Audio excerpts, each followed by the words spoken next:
It's Saturday. You know what that means? We're about to go live here down under in Australia for a Grand Slam. AEW brings us Grand Slam Australia tonight, where the AEW Continental, AEW Women's World Tag Team Championships, and the AEW World Championship is on the line, and so much more. And welcome to our simple pre-show discussion. Before we get further into any All Elite action, I would like to, of course, welcome everybody, but also welcome Statboy Mike, who has his own special program announcement regarding some upcoming watch-alongs tomorrow.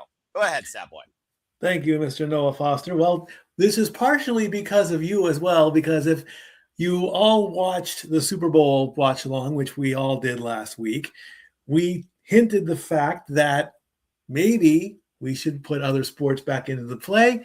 Tomorrow is the start of the NASCAR 2026 season officially, with the biggest race in the starting lineup. Literally, it's the Daytona 500. So James and I are going to call this race.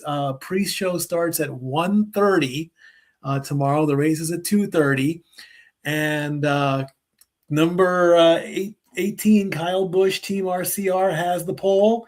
And we're going to prove to Noah Foster that it's more than just making a left turn. It's making a left turn at 200 miles an hour, which is something I can't even do in Sevier County on a day where there isn't snow on the ground. But James and I did a race last year. Hopefully the weather stays nice down there in Florida. And for 500 miles, like a Proclaimer song in the 80s, that's what we're going to be doing. So I want everybody to watch tomorrow. All right, well, fair enough. Well, hey, just, don't get lost in the pacer lane and avoid collision. And with that being said, you and James have a great call tomorrow. Again, folks, Daytona 500, that is tomorrow afternoon, Sunday afternoon. That will be with Statboy Mike and our own Jay's Hebert. Follow him at Jay Hebert Side 95. Again, you keep him in the driver. You keep yourself in the driver's seat. You really can ride shotgun. And good luck to y'all all the way to the checkered flag. I wish y'all the best. Thank you, brother. All right. Again, folks, follow Statboy Mike when the sports bars open or close for all the Stats North sports salons, watch salons possible. But that being said, thank you for that, Statboy Mike. As I now bring you all up to speed for, again, it's Saturday. You know what that means? We are here officially bringing you coverage tonight of AEW Grand Slam Australia as AEW goes down under the night from Sydney to give us 2.5 hours, probably packed full of All Elite Wrestling action. A whole different form of collision tonight, and boy, is Saturday night still feeling all right for a fight. Welcome in, everybody, and hello to you all once again. Thank you all for tuning in. You know what this is, for I am the Superman of the Simple Brand, the voice of SRS, forever grateful for all things professional wrestling. Damn it, my name is Noah Foster. And again, please like, subscribe, comment, tell a friend. If you want to dictate the conversation, super chatter, PayPal of passions. It is truly as simple as that. Let's go ahead and run down tonight's card. We, of course, have Team Megabad taking on the Bears of Rap for the AEW Women's World Tag Team Championships after Team Megabad got a pinfall win over the champions alongside Chris Statlander, of course, in other trios and tag action. John Moxley will now defend the AEW Continental Championship against the Alpha and Konosuke the Cash Cow. Both men are 1-1. John Moxley looking for that win back during the Continental Classic, while the Alpha is looking for a whole new piece of gold to start off the calendar year. In what feels like a fight forever that might meet its final chapter, we are going to reach for the sky and for the TNT title tonight as Kyle Fletcher, Mark Briscoe, 7 occurs in a ladder match. Both men tied 3-3. Does Mark Briscoe once again become the face of TNT, or is the Protostar truly on his way to becoming the greatest TNT champion of all time? Someone's getting a haircut tonight, and they're going to be shaved as bald as the sun shines itself off Ricochet's head. As Timeless Tory Storm and freshly squeezed Orange Cassidy will take on the Death Riders, Willow, Yuta, and Marina Shafir, where the loser who eats the fall will get their head shaved bald. After what we saw happen with Mina Shirakawa, Timeless Toy Storm cannot wait to stick those scissors into Yuta's head and probably somewhere else. I don't know if murder is legal in Australia, but it's a whole different state down there. They are upside down. I mean, blind me is going to Crakey's and toilets spin the wrong way, but that's a whole different conversation. With AEW World Championship implications, Hangman and Page goes 1-on-1 for the first time ever against Andrade El Idolo, where the winner will challenge for the AEW World title at Revolution. It's the first time ever one-on-one encounter. Of course, Andrade Idolo earned this opportunity, beating Kenny Omega, and is currently undefeated in singles action since returning to AEW. why him and Adam Page to stay at the top of the board, outlasting the Don Callis family's militia, including but not limited to Dunkzilla, Mark Davis, as Samoa Joe has been injured as well and has been taken out of the equation. And of course, that all culminates tonight in our main event for the Triple B, the AEW World Championship, as Maxwell Jacob Freeman defends the gold against Brody King. For the first time ever, Brody King gets a chance at the AEW World Championship in his illustrious AEW career. Can we get a Shaka down under? Or does MJF prove once again that he's better than you and you know it? All of this and so much more ahead tonight at AEW Grand Slam Australia. And we're grateful to have you all along for the ride. Hope you all stick around for the entire time. Again, tell everybody as we do this for all the biggest shows, specials, PLEs, and pay-per-views across all things wrestling, including not limited to WWE, NXT, TNA, AEW, ROH, NJPW, Independent Promotions, including not limited to GCW, HLG, Prestige, and so much more. So that being said, I hope everyone enjoys. And again, please stick around afterwards when you get the weekly moderate conversation of Wrestling Mass. That is the Saturday Shenanigans that will be hosted by me tonight, 11 p.m. Eastern Standard Time. And no, I am not alone because soon enough, I will have one of our favorite friends, Canadian, joining me on the call. And shout out to Cruz, Mr. Reliable, in case he is dealing with Valentine's Day struggles and what, of course, people fall for in buying chocolates, things in the shape of hearts and heart-shaped containers at ridiculous prices. Again, I don't think love is wrong. I think spending it stupidly high on one day of the year is very dumb and wrong on a men's wallet if you have, and that's all I gotta say about that. But tonight, the only love that matters is the love of professional wrestling. Damn it. As we are less than 10 minutes away from AEW Grand Slam Australia going live at the top of the hour. And if you want to watch along with us, you can watch along via HBO Max or TNT via your local cable provider. We'll be using TNT for this stream, so we will keep you coverage during the Wrestling Quiet picture-in-picture, but still, as always, fuck television. So let's go ahead and dive a little bit more into some of these matches, shall we? Originally, in the AEW Women's World Tag Team Tournament, it was supposed to be Megabad and Penelope Ford to compete. However, due to a torn UCL, good to see the Superbad girl back, she was unable to, and Marina Shafir impromptu had to step up. Marina Shafir and, of course, Megan Bayne lost out to the Timeless Love Bombs, Mina Shirakawa and Thomas Toy Storm in the semifinals in a holiday hardcore death match. While the most unlikely of candidates, Willow, Nightingale, and Harley Cameron was able to beat Mercedes Moné and Athena and the Sins of Sin and the Timeless Love Bombs to become the inaugural AEW Women's World Tag Team Champions. So far, already overcoming Athena and Mercedes Moné in a rematch, as well as the Sisters of Sin. The Bears of Wrath are right now 2 defenses in, with wins over the likes of High End and Maya World along the way, keeping the momentum. But since the Superbad girls come back and Megan and Bayne and Penelope Ford got the better of the champions in tag team action, they have earned this opportunity tonight for the first time ever to challenge for the AEW Women's World Tag Team Championships. Now, whether or not we're dealing with a Pentagon of Destruction, or was that a one-time favor, the Triangle of Madness and Team Megabad coexisting against the Cosmic Bears of Wrath, that is really hindsight. But again, these titles were just newly minted and created and crowned, of course, at the beginning of the year. So it's very interesting to think that after what we saw on Wednesday, we could find all 3 women of the Cosmic Bears of Wrath without gold. Of course, last time Harley Cameron was down here, she was challenging Mercedes Moné for the TBS Championship down under in Australia. A commendable effort, but came up short. But I think Willow and Harley Cameron, though, who have had the longer tenured as a tag team, now whip the straps, have that sense of trust and confidence where I think they can overcome this. But again, all hail the Megasis. And we'll see if Penelope Ford shows up in fine fashion. So let's see tonight. We get brand new AEW Women's World Tag Team Champions. And of course, and along with that, speaking of bouts, speaking of selling a score, speaking of going for the gold, Jan Moxley defends the AEW Continental Championship against the Alpha, Konosuke Takeshita. This is their 3rd ever one-on-one encounter after Konosuke previously faced John Moxley for the AEW World title, and the Alpha did get the better of John Moxley before the time during the Continental Classic to earn this chance. He also basically has been the Death Riders crosshair since we've had the Death Riders versus the Don Callis family. Over the last few weeks, we have seen trios warfare with the Death Riders and the Don Callis family contingency under different setups. Say the New Japan Pro Wrestling preview, you know what I'm saying. Of course, we saw this past Wednesday on Dynamite. It was the Death Riders that got the better of the Don Callis family. Previously in Las Vegas, the Don Callis family got the better of the Death Riders. But John Moxley and Konosuke Takeshita were never involved in the decision against each other, but they each did get the scored pinfall in those matches. Of course, for those that don't know, Continental Championship matches go to a 20-minute time limit. If it goes to a draw, Jon Moxley will retain. However, there's also no seconds at ringside. This will be a pure one-on-one contest. And Jon Moxley, of course, talking about and bringing the respect forward to this title, showing that people busting their ass, proving to be the best, showing who deserves it the most, showing who's the most obsessed with this. Of course, allow him to win the Continental Classic against Konosuke Okada in the finals. It is one of those things, though, with Konosuke Okada still holding the AEW National Championship in the Alpha right now, butt kiss, that Konosuke Takeshita is overdue for a big win and moment. I think the pressure is on the Alpha, but Jon Moxley constantly putting in the work and overcoming the likes of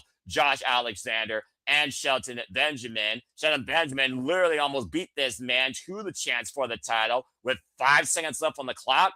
We'll see if Jon Moxley is burning the fuse too far tonight, and we'll see if the Alpha overcomes. Because the last time we were down in Australia, Takeshita lost against Kenny Omega and Will Ospreay. We'll see if Konosuke can turn his forces around, though, in singles action. And speaking of Takeshita, the other half, of course, Kyle Fletcher from Australia will defend the TNT Championship against Mark Briscoe. This is Kyle Fletcher, Mark Briscoe 7. After trading wins in and out of Ring of Honor, Continental Classic, Owen Hart Foundation Tournament, and over the TNT title itself, it all comes down to this. After Kyle Fletcher surprised many of people, I would think, after being Tommaso Ciampa this past Wednesday in about 17 minutes to win his second ever TNT Championship, he said he is coming back home with the gold for the Heroes Welcome he deserves and will defend this title against anyone, anywhere, anytime, willing to step up. Here comes Mr. Fight Forever when it comes to this guy, Mark Briscoe. These two had 3 matches alone last year in singles actions, folks, and 2 of them were over the TNT title.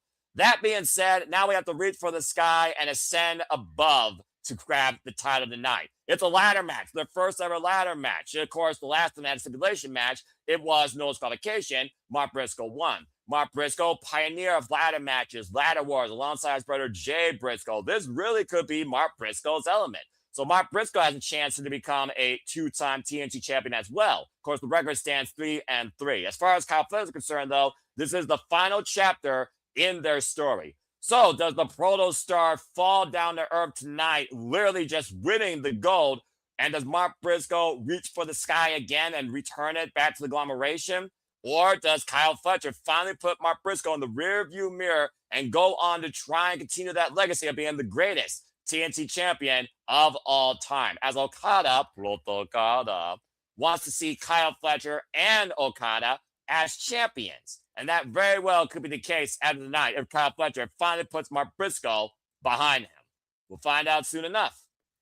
With a match involving AEW World Championship implications, Hangman and Page, current AEW Trios champion, will go one-on-one against Andrade El Idolo. Andrade, who's undefeated in singles action so far in AEW, earned the opportunity beating Kenny Omega in Las Vegas, thanks to the power of, you guessed it, a low blow and the DM, but also a screwdriver after Swerve Strickland inadvertently cost the cleaner. That's a whole different match coming in itself. Also, folks, in case you're wondering, Andrade Idolo, he is going to be challenging Yota Tsuji at the New Beginning in New Jersey, which we will be covering, by the way, for the IWGP Global Championship. So there's a lot of golden ambitions for El Idolo here. While Hangman and Page and MJF, they've been the definition of AEW's Genesis since Double or Nothing 2019. It almost feels poetic if it was Hangman and Page versus MJF, because, of course, the winner will receive an AEW World Championship match at Revolution. So if Hangman overcomes Andrade and MJF overcomes Brody, we got a rematch from last year, folks, at Revolution, but this time for the gold. Let's not forget MJF has 2 losses against the Hangman last year alone. So I do think, honestly, after what MJF said, he wants Hangman and Page to win this, but he's also looking to show Andrade El Idolo the power of his Hebrew hammer. Of course, he's a Jew, folks. That's how it works. But it's one of those things right now where I think about MJF better than you and you know it. I think about the ongoing saga, the more recognized story development. That Hangman and Page might surprise us here, because when Hangman and Page backs up against the wall, it's where he's at his most dangerous, and that might play to his advantage. So this one could go either way, but what do you think? Do you want to see Hangman and Page go after the AEW World title again? Or do you want to see Andrade get a first crack at possibly the gold? possibly against MJF, who's already called him out on his relationships. How fitting on Valentine's Day. Damn.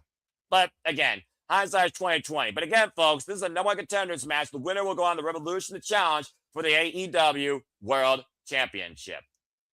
How valuable is the hair of a woman?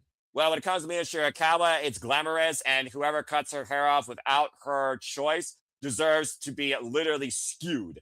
And I think that's what's going to happen to Scrappy Yappy Willow Yuta tonight. I think that's a reliable prediction. But to bring more on that, with a head of hair of his own that is far better than Yuta's, then again, it's not hard to do that.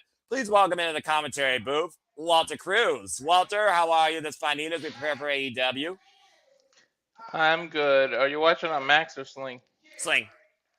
Okay. And are we going to get a bald-headed bitch or what?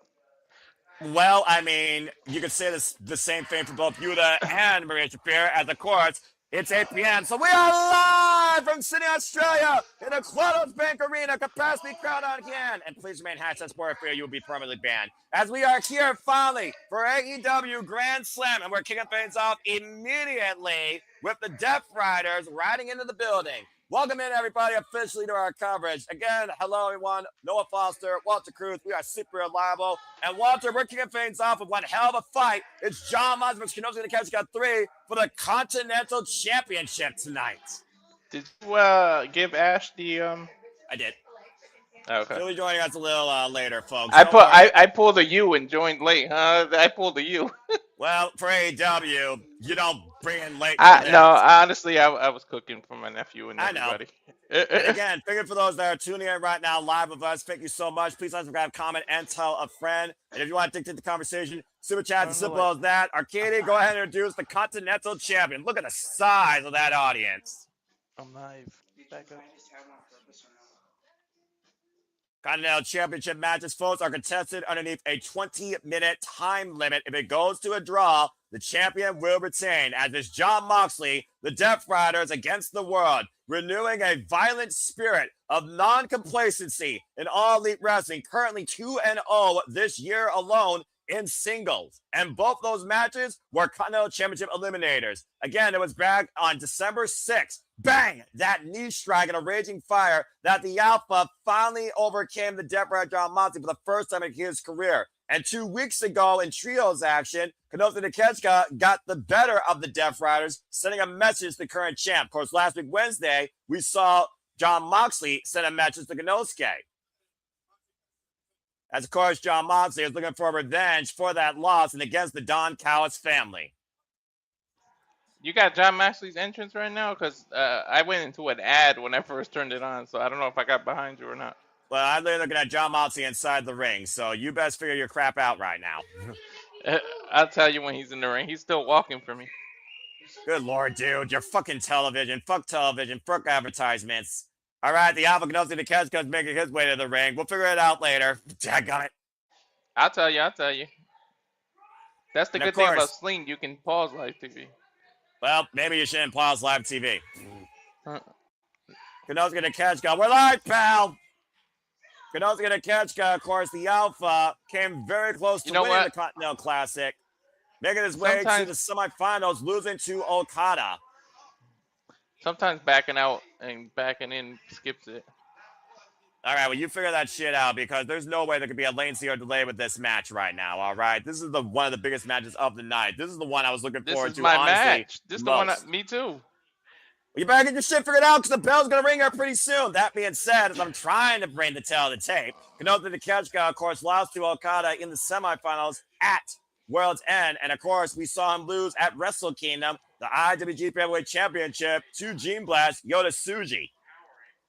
It's going to be a classic here. And again, folks, for the Continental Championship, John Moxley is technically the third ever Continental Champion, taking that title away from Rainmaker Kazuchika Okada.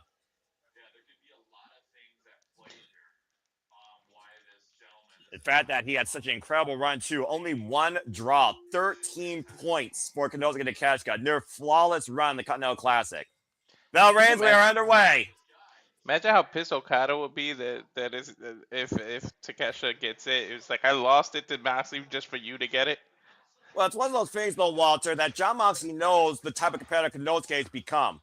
hungry, determined, driven, adapted. He is the alpha, and Jon Moxley respects that. But Jon Moxley still doesn't know if Konosuke has what it takes when it matters the most. And it doesn't matter more than right now when it comes for the AEW Continental Championship. And again, folks, you be part of the conversation using the hashtag AEW Grand Slam. Continental tie up here in the side headlock in the early going. The first time these two men, of course, faced each other one-on-one was an AEW Intro World Championship Eliminator back in 2022. Dude, he's whipping him up. He's whipping him off the rope kind of hard. I'm about to say, you're not going to get anything like it with these two. Ooh. Both men trying to go for the kill shot early here, Walton. I don't think we're 2 minutes in yet. Not even. You also got to wonder. We think about strength? Maybe. And, of course, we also got to wonder, again, Jon Moxley's left leg that has been bothering him since the Continental Classic. Not showing any signs of injury or wear and tear tonight. Greco-Roman knuckle lock here, and both men shoulder to shoulder. These two bulls butting horns in the middle of the ring right now. An arm wringer attempt at Konosuke. I almost wonder if Konosuke is going to go back after the leg or try and exploit a different weakness out of Jon Moxley. How much has Jon Moxley and Konosuke learned about each other over these last few weeks in these trios matches? Don't forget, Jon Moxley has been to Japan and New Japan. He knows the style. He's a former IGWP champion. So I don't think Takeshita is going to surprise him too much. And Konosuke able to slip out from Jon Moxley's submission hold, and both champion and challenger eye to eye. Again, folks, in Continental Classic matches, there are no seconds allowed at ringside or they are fired. Clean? Is it going to break clean? It looks like it's going to be a clean break so far here. And again, there's that mutual respect. When it comes to the Continental Championship, I think that's what Jon Moxley wanted the most out of AEW. The best in competition. Don't treat this like a game. Treat this like your life depends on it. Show how much you care about this. Because at the end of the day, this isn't a hobby. This isn't a pleasure. This is a way of life. It's strictly business. Now, it was like bringing him down to Kimura almost. It pretty much was his mission statement. He went at it, went about it like in a bad, cruel way. But Moxley, at the end, he just wants the best for AEW. If you think about it. And honestly, AEW has never looked stronger, more hungry, more progressive than this year, to your point, since the Continental Classic. Up and down the board. Hell, we got a brand new AEW Women's World Champion, for Pete's sake, out of Thekla, and it took her literally whipping the hide off Chris Statlander by losing Fletcher herself. It's almost like the Continental Classic was sort of a reset, right? It's almost like the Continental Classic reminds you why AEW is where the best wrestle. Mm-hmm. Right now, Konosuke grabbing the wrist of Jon Moxley, keeping control. Jon Moxley with the roll through, trying to break the grip. Oh, knife and chop. It's going to be a chop fest. I already see it. Well, I mean, we got a battle of strong spirits here tonight, Walter, so you should be surprised. And we all know that Konosuke might be the more heavy striker, former 5-time KOD champion. Knife and chop by Jon Moxley returning kind, though, and Konosuke and Moxley lining each other up here. There's no you getting used to this. You could take 100 chops and every single one will still hurt. There's no such thing as getting used to being chopped like that. And no kidding, and the tenacity being shown here by both Jon Moxley and Konosuke. Get to the midsection, though, the fake out. Jon Moxley might be looking for the pile driver. And Konosuke, back body drop. And now Konosuke might be looking to pick up speed for that Tateshka lariat. Ducks underneath from 0 to 100. To catch the flip. Oh, and Jon Moxley, great scouting. What the? And now Jon Moxley looking to dive to the outside with a high hand. Tope Suicida, almost overshooting it. Yo, he did overshoot it. He almost hit his head on that light fixture on the bottom. Well, I mean, go for broke, reckless abandonment. That sometimes are the tools that you need to be a champion in this business. And Jon Moxley has been the definition of that. Take a look at the replay here. Yeah, look at that. Yeah, he overshot it a little. Takeshita caught him being a professional. Look, watch. Takeshita saved him. If you look at it, he saved him. Yeah, you got a point there. Mixed results there for Jon Moxley, but Konosuke did go up and over on the entranceway, and Jon Moxley's back up to his feet. That's how much this means. How often do you really see Moxley diving like that? Not too often. Well, Jon Moxley's always been an all-rounder, as we've learned. He could be a violent brawler. He could be a mental psychopath. He could also be technically sound in the ring. Yep. Right now, Jon Moxley teeing up against Konosuke against the barricade. Packed crowd on hand here down under in Sydney, Australia. Of course, our main event tonight will be for the AEW World Championship, MJF versus Brody King. Hard Irish whip into the barricade. I guarantee this sold out weeks ago. And of course, Hangman and Page will take on Andrade Idolo. The winner will challenge for the World Championship at Revolution. And Konosuke right now sent torso first into the opposite side. As soon as this was announced, it probably sold out. And then what happened last week? You got hometown boy wins the TNT title. Yeah, he's going to get his hero's welcome. But we'll see if it's a spoiled party tonight by the end of that ladder match. Hard Irish whip to John Moxley in the barricade. Oh, Konosuke falls in with that boot. Good Lord. Of course, we're going to get a shave and a haircut tonight, and we're going to see a ladder match. The AEW Women's World Tag Champions on the line, and Konosuke going back inside the ring. Of course, the title cannot change hands via count out. 10 count on the outside here. John Moxley literally laid out on top of that barricade. Jesus. Oh, my God. You all right, brother? Yeah, I'm just watching. About to say, you're watching and stuff in your face. I could hear that. I mean, I had a delicious crepe this morning that my mom had an out-of-body experience over. John Moxley hoisting out Konosuke. Pile driver! I'm doing the typical Puerto Rican thing, dude. Rice with a side of beans that has potatoes in it. And, you know, I'm chefing it up here, but I'm really serving the kids is what I'm really doing. Muy bien, as John Moxley looking for a recipe for continued success tonight, defending the Continental Championship. To your point, Konosuke the Catch Guy is former IWGP Heavyweight, IWGP Continental, never Overweight Champion, and AEW International Champion. But he's never held this piece of gold. And if it wasn't for Okada and that screwdriver, he was a first ballot candidate to win the Continental Classic last year.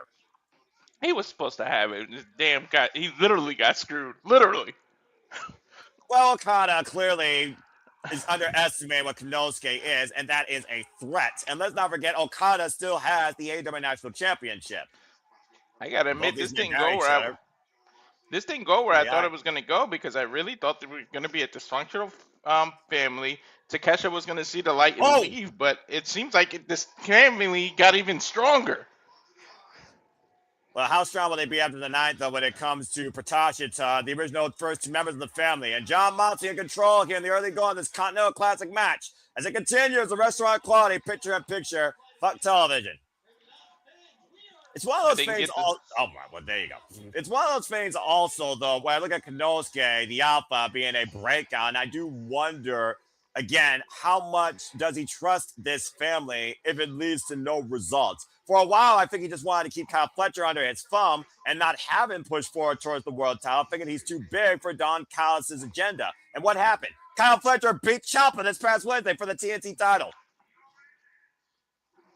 What a short reign for Ciampa. Are you getting a PCR 20 Techwood Studios instead of the actual match? Yes, I am. So I'm just talking here. For those that don't know, by the way, John Moxley has now been the AEW Continental Championship for 50 days with a successful eliminator against Josh Alexander and Shelton Benjamin that went to 19 minutes and 55 seconds. And of course, we are here bringing you friendly commentary coverage for All Elite Wrestling, for we love professional wrestling. And speaking of friends that we love, that also love this passion like we do, she's yours, she's mine, she's our Canadian friend, Ash. Hello, Ash. Hello. How are you, my baddie friend? I'm good. It took me forever to find the channel. I thought I couldn't find it. It was like, oh, wait, it's a Collision show. So it's on USA Network here. Canada, yes. Folks, this is Saturday to Baddie for Wrestling as we have a full commercial break. But again, that's going to catch me. You stop that, Walter! The Canadian national anthem. Always got madness is always here. I'm surrounded by fools every time I do this shit. But at least I'm covering AEW, my biggest passion, next to New Japan. That being said, Ash, you think about this match being the fourth time technically that these two are going one-on-one. The third where it really matters when you look at their past history. Do you think the Alpha has a form of success for the night against John Moxley? Has he found an Achilles heel? Takeshita is a former Continental champion, yeah? No, international. International, okay. I get those belts mixed up a lot. That's fair. That's absolutely fair. I mean, Takeshita does pretty well like these title matches because when push comes to shove, he delivers. As evident from his New Japan runs as as the never openweight champion and as the IWGP heavyweight champion. And of course, he lost the IWGP Heavyweight Championship to Yosuji at Wrestle Kingdom, but he is also, to your point, the longest reigning, most successful defenses, never overweight champion in a single run in New Japan history. Yeah, so he's no stranger to these title bouts, and plus he's as you mentioned before, he's faced Moxley multiple times, so he should know his weaknesses by now. Other thing is also he's still triple contracted, let's forget, to DDT Pro and New Japan Pro Wrestling, so I wouldn't rule him out of going back to New Japan. And as we know, when we covered New Beginning here in New Jersey, of course, we know that Konosuke Takeshita will challenge ELP for the World Television Championship. As we are back here at AEW Grand Slam Australia, the AEW Continental Championship on the line, 20-minute time limit. John Moxley in control of the challenge against Takeshita, and right now trapping the arm with a modified cravat of sorts here. Working the head and neck, and of course trying to neutralize the power of the Alpha, trapping the right arm there. And Konosuke back out to his feet, elbows to the midsection. John Moxley, though, trying to counter. And Konosuke, the big boot, rocking John Moxley. The Irish whip to Takeshita. Takeshita lariat connects. Ooh, nice. I'm still on commercial right now. Bloody hell. Yeah, it's okay. Also, sorry for the way you're good. That's what happens when we cover television wrestling. Again, fuck television, but hey, you're still a baddie analyst that can still get more than enough when it comes to Konosuke and John Moxley. When it comes to the heat and animosity of proving who is the better wrestler. Blue Thunderbomb counter to death. Oh no, a Blue Thunderbomb did not get the win. Oh no. That's Shut so the sad. hell up, ass. Bloody hell, I knew that was going to happen some point during this match. You were just waiting. You both were just waiting for that. As the crowd watches on here, Konosuke Takeshita to Ash's point. The first title he won AEW was the AEW National Championship. John Moxley meeting Konosuke. Now up to the top turnbuckle. And shots to the midsection here. That's one of those things right now. Konosuke right down John Moxley's back, scraping away the epidermis. Oh, I'm actually a little bit ahead. That I thought it's the other way around. Well, there you go. You get picture in picture? No, we got a PCR thing right now. And Konosuke has John Moxley up, looking for the Sunset Flip Power Bomb. To give you an idea, John Moxley finding back here. We got Canada, Australia, and America. And none of the three can meet eye to eye when it comes to AEW tonight on TV. Brilliant. Bloody brilliant. Konosuke got John Moxley up, though. Power bomb. Center of the ring. Cover. 2. No. Didn't get it. Woof. A short range celebration there where Konosuke thought he had him. If you're looking at the replay with me here, look at this high Liger bomb, jackknife power bomb. Center of the ring with the parlay bet press with a 2.5. You know what's crazy? This is just the opener. This is AEW. Hashtag top that shit more often than not. Wednesday was the definition of that. And John Moxley and Konosuke again teeing off center of the ring, creating bombs with these forearms here. Once again, here they go. And again, Konosuke Takeshita is a knockout artist with the rolling elbow. Cutter! That was nicely scouted by Moxley. Wait, nice counter there with the cutter. Yeah, sudden offense out of nowhere, taking the Alpha off guard. Takeshita right now going to the apron, looking for a reprieve. Knows he cannot be pinned or submitted inside the ropes there, and now both been on the apron, and this could get dangerous. This match ain't gonna do nothing for the Dallas family and Dark State. Wow, Dark Side the rivalry. And fuck that brand. Yeah. Obviously, I just said fuck you, Konosuke, when I cursed up on the apron. They got this rivalry going on, and now this ain't gonna do it no favors with this match. Excuse me, sorry. Now you're all good. Take a look at the replay here, guys, and watch this. Konosuke's head driven face first in the apron.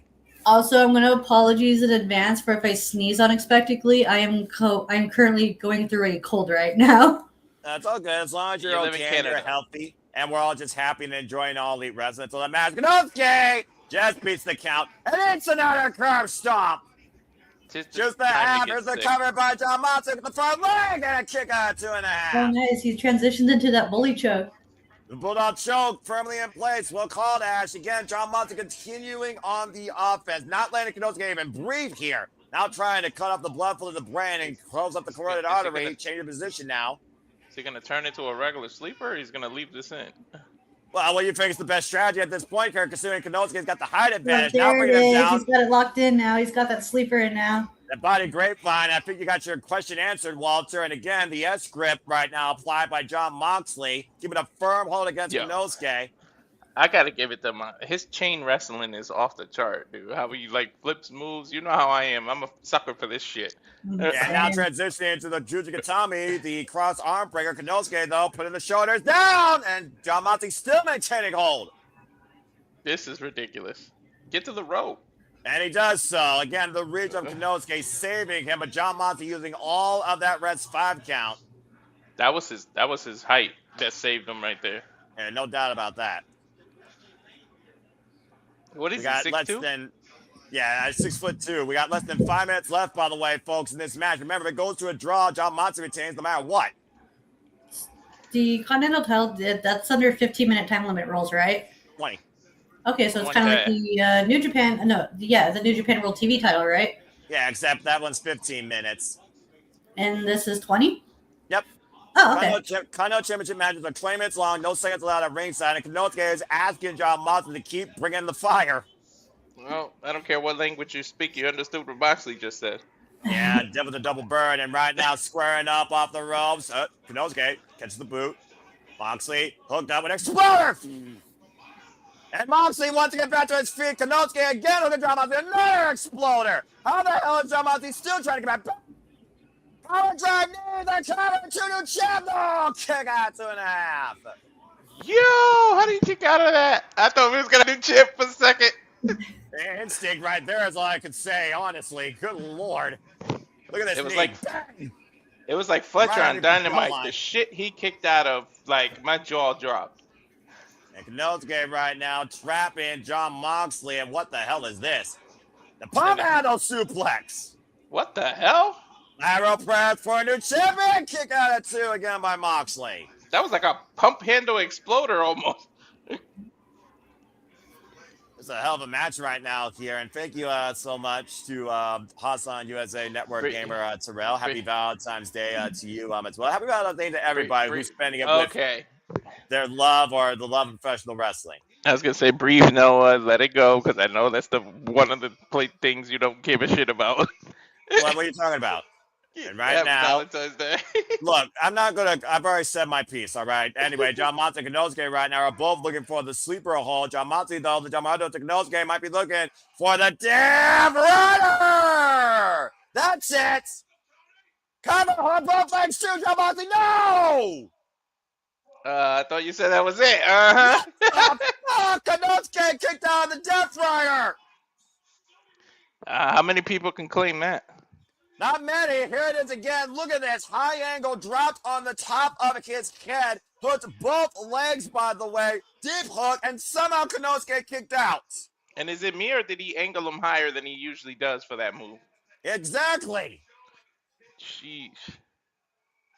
This is how much the Continental Championship means to both Konosuke Takeshita and Jon Moxley. And I'm afraid the time might run right at this point. Well, that's not oh my God, what a headbutt. Would it be the first time we've seen a time limit draw for these type of matches, let alone for Konosuke Takeshita matches. Both men are locked in wrist combat and are butting each other's heads and shoulders. They just said the time, but I didn't hear. I think there are final 5 minutes.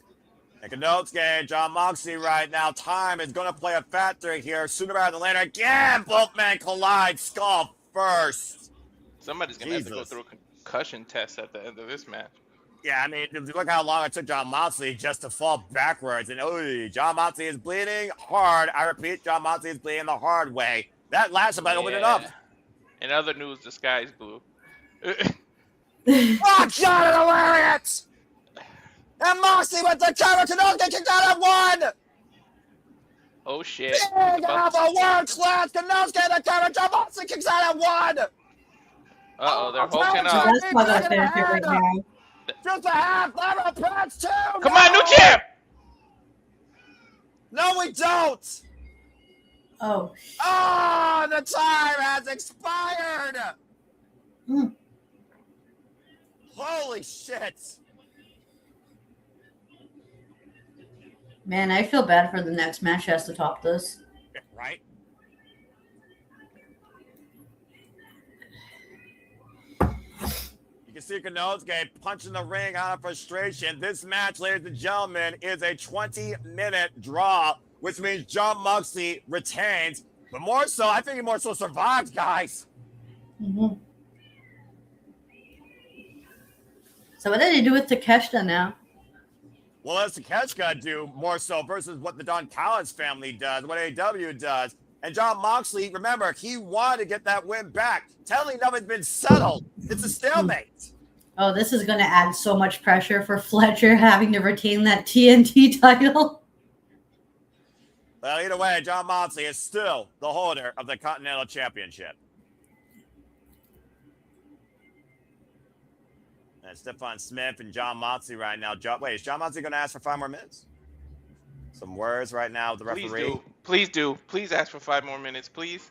Please. I think based on the circumstances, that's not going to be allowed tonight, unfortunately. Rematch this on Dynamite in Sacramento. I swear, if they rematch this Wednesday, I'm fucking going. Well, either way, both these warriors of the ring. Oh, man, a world-class Konosuke, not done with Jon Moxley, raging fire! What the fuck? Statement made by the Alpha. Well, like, guess my questions answered. We already got Swerve and Kenny Omega Wednesday. I swear to God, if they add this, I'm fucking buying the ticket.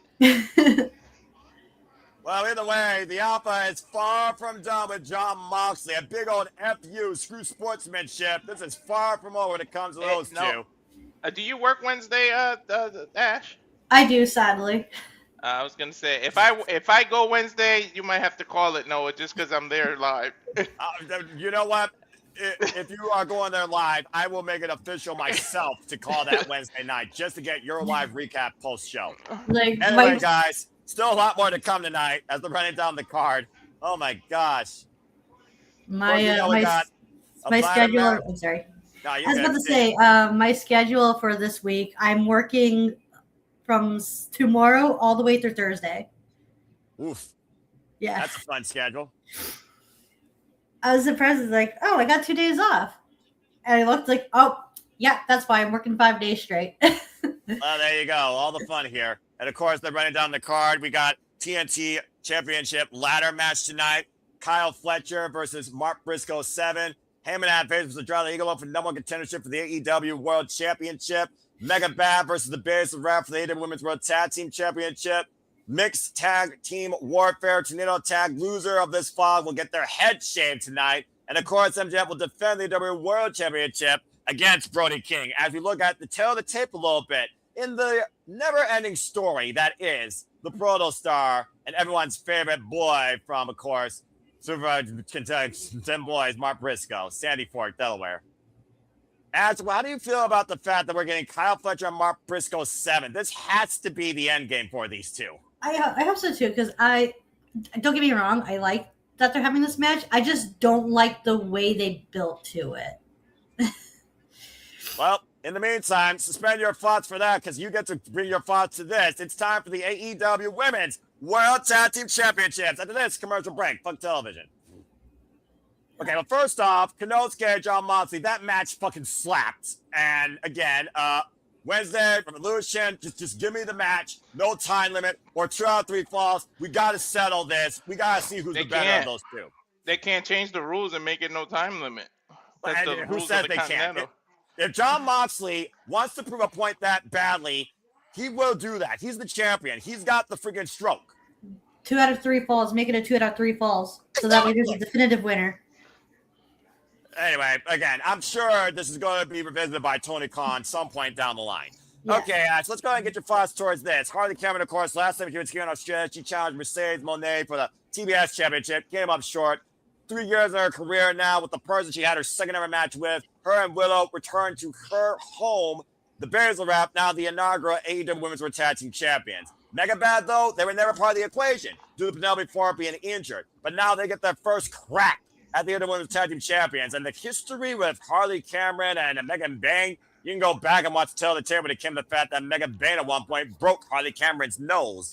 But this is a huge opportunity here for the super bad girl, particularly considering since Megan Bayne came back, her and Penelope Ford have been a duo to reckon with.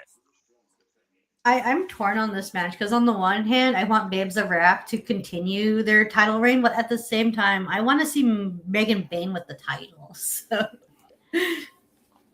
Well, we just saw, as we talked about earlier, this past Wednesday on Dynamite, Thekla did overcome Strap Daddy in a very physically brutal, bloody lashing of a strap match thanks to the Triangle of Madness. But we also see how the Triangle of Madness and Team Megabad, they may be having their own like little alliance here to overcome completely the Cosmic Babes of Wrath. At one point, all 5 of them took Chris Statlander, Willow, Nightingale, and Harley Cameron out. So again, is it the Pentagon of Destruction as Nigel McGuinness called it? Was that just a one-off? Or does Megan Bayne truly want the AEW World Tag Team Championships versus the World Championship? And do we see in this match, do we see Sisters of Sin getting involved to make sure that the Babes of Wrath don't come out as champs? Not unless they picked up a plane and went down under in Australia. Remember, the Babes of Wrath were already down in Sydney. The Triangle of Madness wasn't. And if it wasn't for Sky Blue and Julia Hart's involvement in that strap match, that match could have gone very differently. Hell yeah, it would have. But and you got to think of how much that's in the Babes of Wrath mind that their friend just lost her title, the most coveted title in the women's division.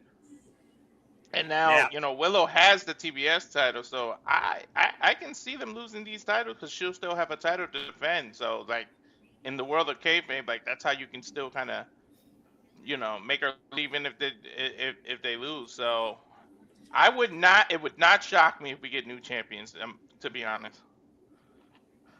Well, speaking of new champions, as we look back this past Wednesday night on Dynamite, it was literally a night of resets as Tommaso Ciampa lost the TNT title, but Stat Daddy went down fighting, but lost the AEW Women's World Championship. Looks like Stat had some words to say. Did you honestly think that we were going to get a new champion when you saw Dynamite? Honest to God, no, I didn't. I thought she was going to strangle her and choke her in her own web. But again, it was a team effort. And honestly, Thekla, she made Chris Statlander fall into her trap. They definitely took advantage of the fact that people had to be in Australia early, so they knew that she had no backup. Yeah, using their numbers advantage using their numbers game to their advantage.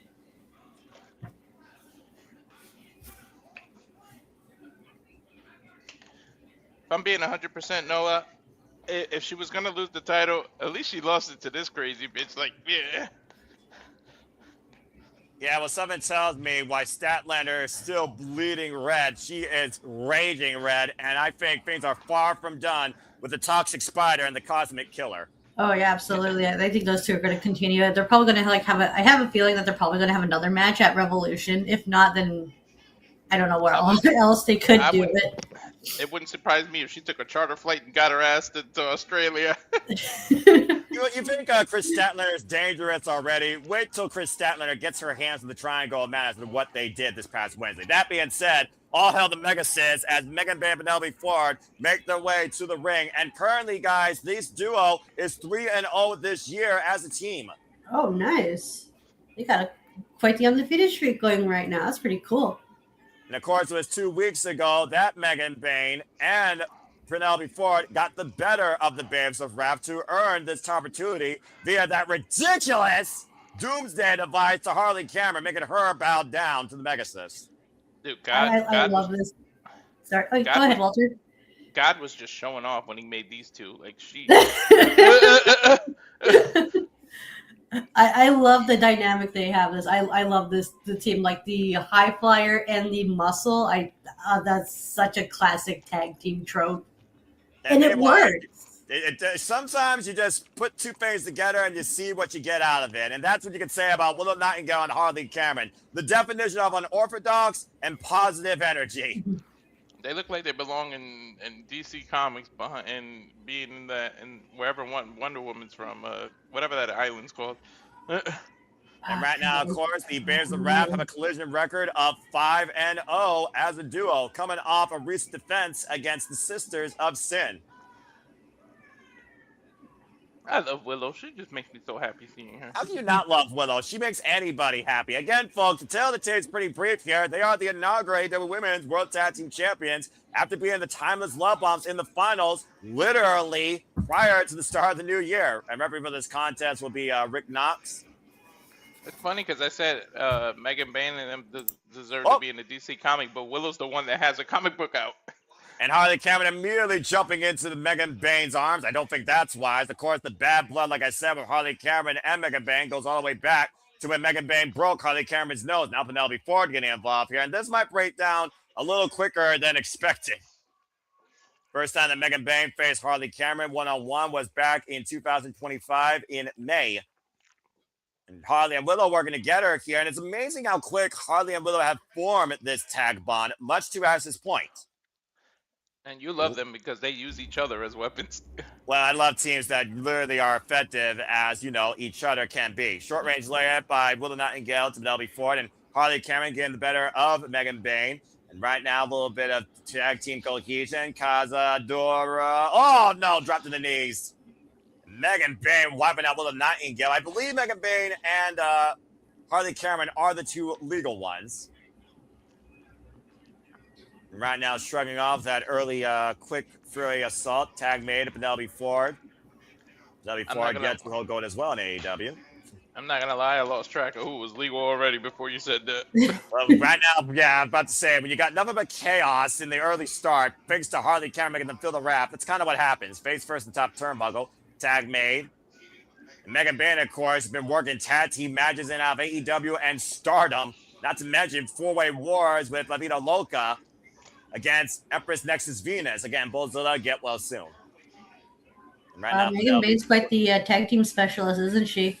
She's definitely one of those, I would say. Not to mention mixed tag combat and GCW, lest you forget. Tag married to Will Nightingale, and here comes all the power! Oh, hell yeah. She's special, all right. And right now, Willow Nightingale and Megan Bayne. I need this one-on-one for the TBS title. Oh, I would love Megan that, Bayne, too. That'd be so Willow good. Nightingale. Oh! What a suplex by Willow. Bayne with the power. Not the power bomb yet. And right now, average whip, Penelope Ford, Willow Nightingale, and spring. Go, got caught. Weight slot. German suplex. Willow was ready for Penelope Ford off that move. She shouldn't be that athletic at her size, too.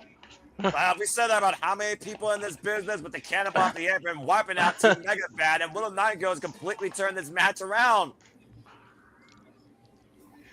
I feel like they're setting up for a restaurant picture after that move. I'm about to say, I don't know yet, but we'll see what happens. And again, right now, Penelope Ford and Willow Nightingale are legal. No, Megan Bayne and Willow Nightingale are legal. But it's become pretty much 2-on-1 every chance the challengers have gotten. Now, Willow up to the second row. Big missile drop kick, wiping out Team Megabad. Everyone's favorite unorthodox Babe with the power. And this tag team championship match away to the cover. I'll get the far leg. One count. This championship match does continue. Wrestle at quiet picture in picture. Fuck television. I knew it. I could tell they were setting it up, like the way they did that move. Yeah, exactly. To your point, Ash, I do wonder if Willow and Harley are aware what's happened to Chris Statler. Remember, they're in Australia. Chris Statler is still trying to freaking patch herself up while bleeding buckets of blood after losing the Toxic Spider, who doesn't give a fuck how she got the championship. She just now made AEW's women's division toxic. Mm-hmm. Yeah, that was that. You were saying? Yeah, I was about to say that's definitely not going to play into effect of their group dynamic if Gabe's the ref retain their title, whereas Statlander doesn't have hers anymore. That was just a ridiculous strap match. And in fact, that was the same strap used in Bryan Danielson versus Ricky Starks at AEW All Out 2024. Is that why it had bloodstains on it? If you looked at it, it still had bloodstains on it. That's exactly why it had bloodstains still on it. Oh, God, it's soaked into the leather. And here's the cover by Megan Bayne, wiping out Willow with that short-range lyric, getting a 2 count. All I know is more Chris Statlander, more Fekla, please. I don't mind their toxic attractions for my viewing. It's absolutely incredible. More women in any of those type of matches, man. Should let them lead in those kind of matches. Well, Show 'em what AEW they can doesn't do, too. mind bleeding and doesn't mind going hardcore. If you listen to Denise Salcedo's interview with Chris Statlander, she even said it verbatim. Women bleed once a month. If you know, you know, folks. And at the end of the day, if the women want to be masochists and more than the men to show we can hit harder and still be beautiful while bleeding buckets of blood, then fuck, we're going to do it. And that's what makes AEW stand out. These women aren't afraid to fight and be downright destroyed from it. Yeah, she said, let a woman choose where to bleed from for once. Exactly. Versus, never mind. Meanwhile, the handstand and Megan Bayne wipe it out with a Nightingale. We got a full commercial break. It's one of those things also where violence yields results. Who the fuck's got a reason to argue, all right? You don't have to be all prima donna, prissy pretty, and laid back in the ring just to be an attraction in this business. If you know, you know, folks. I think it's more badass when the women do what the men can do, and sometimes better. I'm about to say, Exhibit A, blood and guts. Yeah, that was a good match. Holy crap! Like that was everything it needed to be. And all 10 of those women made it that. Right. Remember saying it's very misfortunate that the women in WWE aren't allowed to like go that crazy. Because guarantee you, there's probably women in WWE who would love to do that type of shit. You can go if that the women fought as hard as they did, like Charlotte Flair, Rhea Ripley at WrestleMania 39, or Io, Rhea, and Bianca at WrestleMania 41 consistently, then maybe there'd be something worth buying into in WWE's women's wrestling. And welcome back to AEW for the AEW Women's Tag Team Championships. Go ahead, Walter. I do feel like it's going to be Io and Julia at WrestleMania for the U.S. title, and I'm here for that shit. Tag made right now. Penelope Ford and Harley Cameron legal. Harley Cameron, of course, from Queensland, Australia. Nice. Sling blade there. The improvement Harley Cameron has gone through over the years is just so amazing. From Only like how 3 she started years. to where she is now. Exactly 3 years of her career, born in Gold Coast, Queensland, Australia, by the way. Looking for the German suplex. Megan Bayne with the waist lock. Back elbow strike right now. Dude, and she's multi-talented. She can play instruments. She can do ventriloquism. She's a wrestler. Like, sheesh. That's a Beautiful nice tomato pretty DDT. Puts down the mega sets for the time being. Harley Cameron right now is making sure everybody in her homeland feels the wrath. Now going up to the high-risk district. Harley Cameron looking for something huge here. Cross body. Wiping out Team Megabad. Damn, she took them both out. It paid off, though. And right now, Harley Cameron squaring off against Penelope Ford. Grizzly Magnum to both challengers here. Lining up Ford and Bayne. High kick turns Megasis around. Harley's just being a one-man wrecking crew right now, only to be stopped dead in the tracks right now. For a moment, puts the midsection, boot to the side of the head, another boot, 3 boots, cover, roll up by Ford. Gets a 2 count, Harley Cameron. That was some very good double teaming moves from Megabad right there. They kicked her from every direction. It's almost like chain, man. She was like a damn ping pong. Yeah. Or one of those tether balls just constantly being whacked around. Or what's that Atari game with the walls on the side and the ball going back and forth? Yeah. Exactly. Looking for that Doomsday device, how they earned the tag tie opportunity. And Penelope Ford, the moonsault to the outside, wiping out Willow. Harley Cameron, though, roll up on Megan Bayne, the cover, and kick out at 2 by Megan. Forgot I had the camera off. High kick. A roundhouse kick by Harley Cameron, ever unorthodox, but quite the agile competitor. Up and over. Megan, though, catching Harley. This is bad. Wood Cazadora. Take over. Single leg grab by Harley Cameron. I swear, when she grabbed it like that, I thought she was going to do a wheelbarrow German. And again, though, you see the pressure heavily applied to that knee, though, but Penelope Ford coming in of her partner with a running drop kick. So do we, for all intents and purposes, have to call it an Australian crab today instead of Boston? What the hell you call that friggin' slap to the chest? Walk shot! Running shotgun drop kick by Megan Bayne, wiping out Willow Nightingale. Harley Cameron gets the There's no way. Australian Destroyer! Australian Destroyer? I thought she was going to power bomb her. That's why I said there's no way. All 4 women down in this highly contested AEW Women's World Championship match tonight at Grand Slam. That probably took more out of Harley than it did Megan, because freaking poor Harley just almost took herself out using all that momentum. Willow's got to get out so you can get tagged. Right now, I don't think the ref cares who's legal, but who is legal right now is Harley Cameron and Megan Bayne, and all 4 women are squaring off in the middle of the ring. Power versus power, and super bad attitude versus Wrath. And Megan Bayne, Harley Cameron pushed up to the ropes. And Irish whips, reversal, went for the high kick. Penelope Ford got robbed. Megan Bayne did, though. Bayne has her partner. Arm wringer, inside Russian leg sweep, single leg drop kick. Good combination there by the champions. Oh, here we go. A tag made of Willow Nightingale, and Willow and Harley might be looking for that double drop. Senton! On Megan Bayne, and Willow Nightingale with the cover to return a kick out of 2. She kicked that out like 1.5. Yeah, I think you're right. Just goes to show the toughness of the Megasis that we've come to know her as a breakout since last year. Tag made, Death by Driver by Willow Nightingale to Megan Bayne. And low bridge by Ford takes, nasty landing for Willow on the apron to the outside. Went for the swan song. Megan Bayne got out of the way. Harley Cameron eats nothing but canvas. And now Megan Bayne tagged Penelope Ford in. Or the fresher of the two right now. Jawbreaker. This is their chance to take advantage now that Willow's on the outside. Nature's escape into the stunner. And delivered. And oh, God, the Megasis flies. The lariat by Megan Bayne. And Megan Bayne whooping out Will on the outside with a Tome Suicida. Dude, we and might get the chance. For Penelope Ford. And Harley Cameron. The backslide. The cover. 2. Oh, nice. What? Where the hell that come from? Out of nowhere, the backslash. She kept pushing forward with her body. Penelope Ford couldn't escape. Chance attained. Well, I didn't know Harley Cameron was a backslide girl. Well, apparently we know more about Harley Cameron than we thought. She returns home this year, 1 year later, not only with gold, but holding on to it. Bands of Rap still AEW Women's World Tag Team Champions. Damn, that was sudden, man. The backslide and the high stack. Penelope Ford couldn't get out of that. I don't know if Babes of Wrath won as much as survived. Hey, wait a minute! Oh, wait, what? Is that? Oh! That's Lena Cross! Australia, spear! Australian independent standout. Lena Cross has shared the ring with Megan Bayne before an HOG. Don't tell me Lena they're going to Cross, be together. What the fuck? There's a third Amazonian? What the fuck? Oh my gosh. Can you imagine this being the trio? Yo. I'd be okay with that. They're nose to nose. I don't know if they're going to...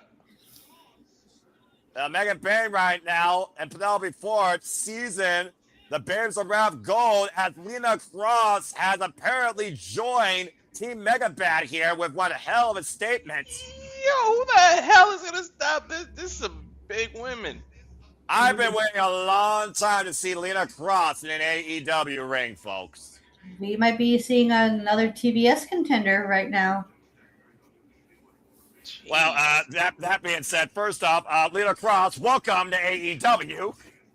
That shit is like larger, and largest right there. if you want to know more about Lena Cross, go watch her versus Megan Bayne for the HOG Women's Championship. That's the first time I discovered her. Lena Cross has also been in the ring with Chris Statlander. She's also a very much tag team specialist, been tagging alongside Denny, for those that know that team, part of Sendai Girls.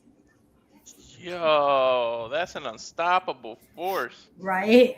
Yo, you're lucky there aren't women's trios titles. Don't give Tony ideas now. Don't give Tony ideas because he's crazy enough to do it. You know what? You actually might be right there. For those that don't know, by the way, Lena Cross is out of Perth, Australia. And yeah, she is 6 foot tall, 30 years old, and she is all elite. She's only 6 feet. Why does like 5'7", 5'8" on a woman look so much bigger? I don't know. And that's the Australian women. They're like naturally tall. I don't know what the hell they feed them down there. Bro, he says she's 6 feet. She looks like 6'3". When a lot of them play rugby, that's kind of what you get. And again, Tony Khan likes the meat, likes the giants, and I'm all for it for both the men and the women. Same. I swear to you, I thought she was like 6'3" just looking at her. Like 6 feet on a woman looks so much taller. Right? Holy shit. Lena Cross, high-end. Lena Cross, Megan Bayne, Christian XO, Stoli Denali. Tony Khan's got some tall, heavy hitters. Jamie Hayter, Chris Statlander. This division is the definition of stacked. Yo, can you imagine if one of them as the women's champion, the other as the TBS champion, and the other? That's like it's gonna be crazy. Yeah, good luck overcoming that trifecta. I think we got a whole different women's faction now to counter the Triangle of Madness and the Cosmic Babes of Wrath. Lena Cross, by the way, has shared the ring with M by Elegance, Meggie Lee, Megan Bayne, as I talked about, Lainey Luck, Danny Moe. She's been involved in Deadlock Pro, JCW, HOG, and she is an Australian independent standout. She's also been involved previously in JCW. Jersey Championship Wrestling, right? Correct. Okay. Well, again, Lena Cross, welcome to All Elite Wrestling. The only other time Lena Cross has been involved in AEW was a short match against Chris Statlander back last year in July. Wow. Well, the hits just keep on coming. That being said, congratulations regardless why they were laid out. The Babes of Wrath are still the AEW Women's World Tag Team Champions. We got a full commercial break. Fuck television. Well, this show has definitely been getting a good garner of pace. Lena Cross about to wreck shit. I'm all for it. Oh, I just read she signed in late 2025, so she's been on the league. They just didn't put her. Oh, okay. Yeah, that's right. That's how I learned about it. I knew courtesy of NoDQ.com. And High-End knows very much, the Renaissance woman knows very much about Lena Cross. I'm very happy to see her part of this company. AEW, man, where the best wrestler and the best keep getting added, or the future bests are being created. You talk about making an impact on your debut. Whew. And a home country, nonetheless. Right? Right. Well, as we got a moment to breathe here again, let me remind you all, thank you so much for tuning in. Please subscribe, comment, tell friends, subscribe to the Barrier for Wrestling, Barrier to Wrestling. Stay tuned after our coverage tonight for AEW Grand Slam Australia. Of course, we'll be going to the weekly Mario Conference of Wrestling Match at Saturday Shenanigans. It'll be me, Ash, and a bunch of other fools driving me batty, quote unquote, regarding all sorts of fans wrestling discussions. So stay tuned for more on that. As we go all in on the wrestling, don't forget, folks, AEW goes all in London once again, and the pre-sale will be March 16th, 10 a.m. Grand Meridian time as tickets go on sale for the public. March 20th, 10 a.m. Grand Meridian time. Again, AEW all in August 30th, 2026 from the Cathedral of Professional Wrestling in the UK, Wembley Stadium. I hope Willow's Willow. Wow. What? Yeah, I was just about to say, I was thinking the same thing if Osprey was going to be recovered by then. Yeah, I was going to say Will is well enough to make a cameo at least. Not be in the ring or anything, but at least address the crowd.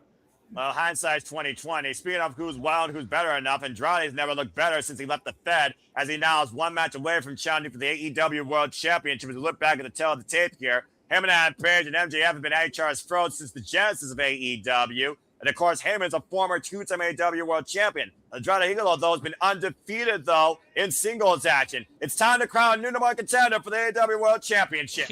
He should be able to make it if you guys think of it, because he made it during the retirement and it was just a cameo. That's all he needs to do in his home country.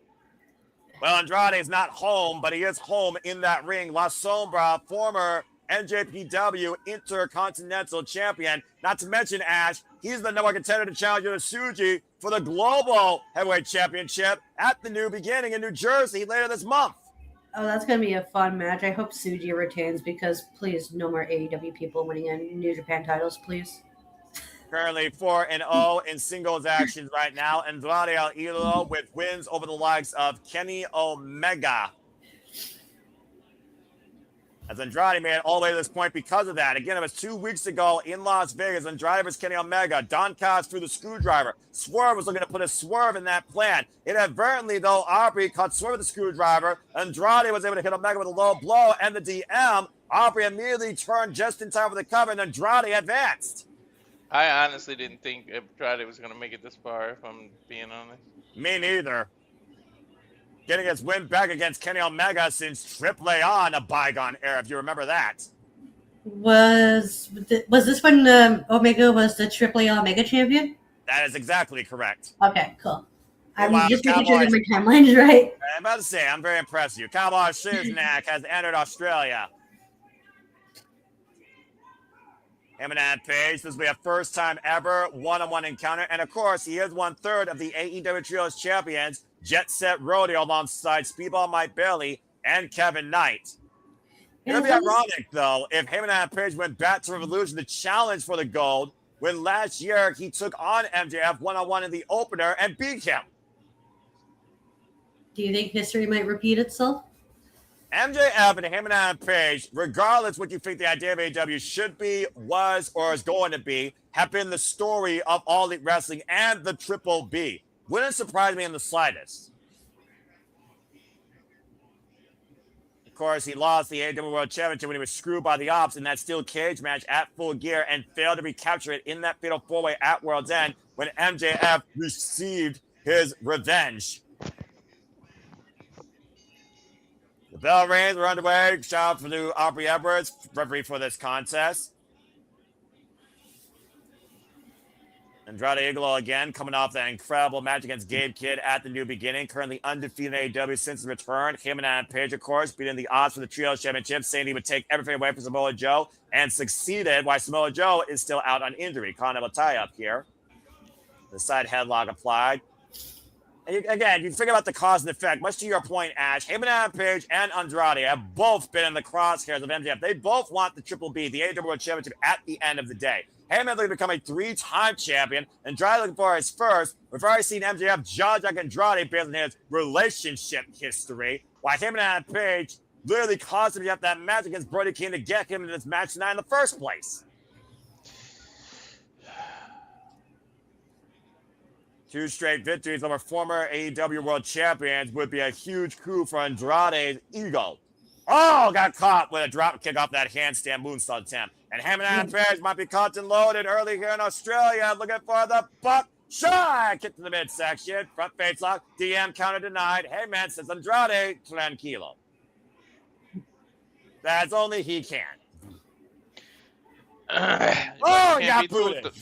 You can't be too tranquilo in this kind of match. You better put it all on the line here. Especially with this cowboy with the plunger where there's no tranquilo for him and Adam Page, honestly. Yeah, and don't look past one of... Yeah. Go ahead. Yeah. Sorry? Go ahead. I was about to say, Hangman is just like not giving Andrade any time to breathe. Well, again, how driven is him and Adam Page getting back what was stolen from him, especially against the likes of his most hated rival, MJF. Hell, MJF and him and Adam Page faced each other 2 times last year, and one of those times was for the AEW Championship at Forbidden Door. Remember what's at stake, man. It is a title shot. Yeah, I'm going to have my wife do this to Andrade. And Andrade's getting all the connections around the world. For you, Charlotte Flair. Oh, and a big boot. Him and Adam Page right now, I mean, hey, girls like cowboys too, right? Hey, this lucky lady's getting a 2-for-1 special. And she likes it both ways. On Valentine's Day, nonetheless. He said, I'm married. You heard him? Aw, broke the girl's heart. Well, AEW, where love can connect you through professional wrestling. Right, it's Valentine's Day. Right? Oh, well, technically it's not Valentine's Day over there. I think it's Sunday over there. Technically you're right, but you know what I meant when this show was aired. Anyway, him and Adam Page and Andrade back inside the ring. And my love goes to professional wrestling. Now, no woman on the planet. Knife edge chop. Right oh! Damn, that was loud! I was saying like a freaking whip got cracked. Just firing on all cylinders now. I think it might have been the glove, but shit, that was loud. Well, I mean, you know, hard leather on a freaking bare chest. Chris Statler knows a thing or two about that. Him and Adam Page hooking up Andrade Idolo right now with a faraway throw and a kip up. And again, folks, stay tuned for the first pay-per-view doing its counter here. Revolution from the Staples Center. Running shooting star cover gets a 2 count. There's another one that shouldn't be this athletic at this size. Again, you can argue athleticism all you want when it comes to what you can do inside that ring. The only thing that limits you is your physical well-being, your imagination. Knife edge chop. They gotta look forward to whoever's the champ. It could be Brody King. You never know. So it could be Brody King waiting in the wings for these two. This has been the week of new champions to a degree. Tell me about it. Brody King's first ever chance at the AEW World Championship, by the way, will be tonight. Former trios and tag team champion, of course. Andrade right now trying to prevent him and Adam Page from the superplex attempt. MJF is going to have to pull out all the tricks just to survive tonight, Noah. And no kidding, Andrade right now, I sense disaster. Looking for the sunset flip powerbomb. Him and Adam Page holding on, though. If he does a damn standing moonsault. Trying to free himself, and him and Page, the standing moonsault, hooking Andrade, hoisting him up into the pile driver. Andrade able to escape, though. Irish whip, reversal. Andrade up and over, lands on the apron. Catch another big cowboy boot. Andrade just did his best Shawn Michaels impression. It's amazing how agile Andrade El Idolo is. Right. And right now, him and Page scouting Andrade and Hangman. Andrade, though, catching Hangman. What the hell? I have not seen Andrade this. Where was this Andrade ever? I haven't seen him like this since the NXT Black and Gold days. It's amazing what you can. Andrade, and that's right, quiet picture in picture after this commercial break. Fuck television. Off that incredible Spanish fly up the second rope out of the corner. That was an incredible sequence leading to it, by the way. It's amazing what you can do when they actually give you a fucking opportunity. Mm-hmm. When you actually get to showcase what you're capable of inside the ring. Exactly. And right now, Andrade showing his aggressive streak against him and Page against the second rope, but the action continues in restaurant quality, picture in picture. Like I said, folks, this guy was previously involved in AEW. He was also involved in the Continental Classic, had a heated rivalry with Buddy Matthews, again, get well soon. And to Walter's point, is a former NXT champion. Took the title from Drew McIntyre. Black and gold for life. My NXT! Knife edge chop there by Andrade to Hangman and Page. I'm not sure if Andrade is more dangerous on the outside versus Hangman, considering Hangman's track record. Still to come tonight, talking about forever lovers. Someone's going to love getting a haircut or hate it. You tell me. Still mixed tornado tag team match to come with the Timeless Citrus, Timeless Toy Storm, and Orange Cassidy taking on Willow, Yuta, and Marina Shafir. The loser calling the fall will get their head shaved bald as Don Callis. And I think Australia right now is saying fuck Don Callis, and I agree. I'm almost afraid to see any of them bald. I mean, Marina Shafir is already a lethal competitor as it is. Now you give her a military buzz cut, there's no telling how much more dangerous she becomes. Right, she would look super scary. She would look like Moxley's freaking equal. About to say, I mean, she's the one that warms up John Moxley. Whoa! A sidestep on Andrade to Hangman. And a big old boot by Andrade. Squats Hangman down in the corner against the barricade.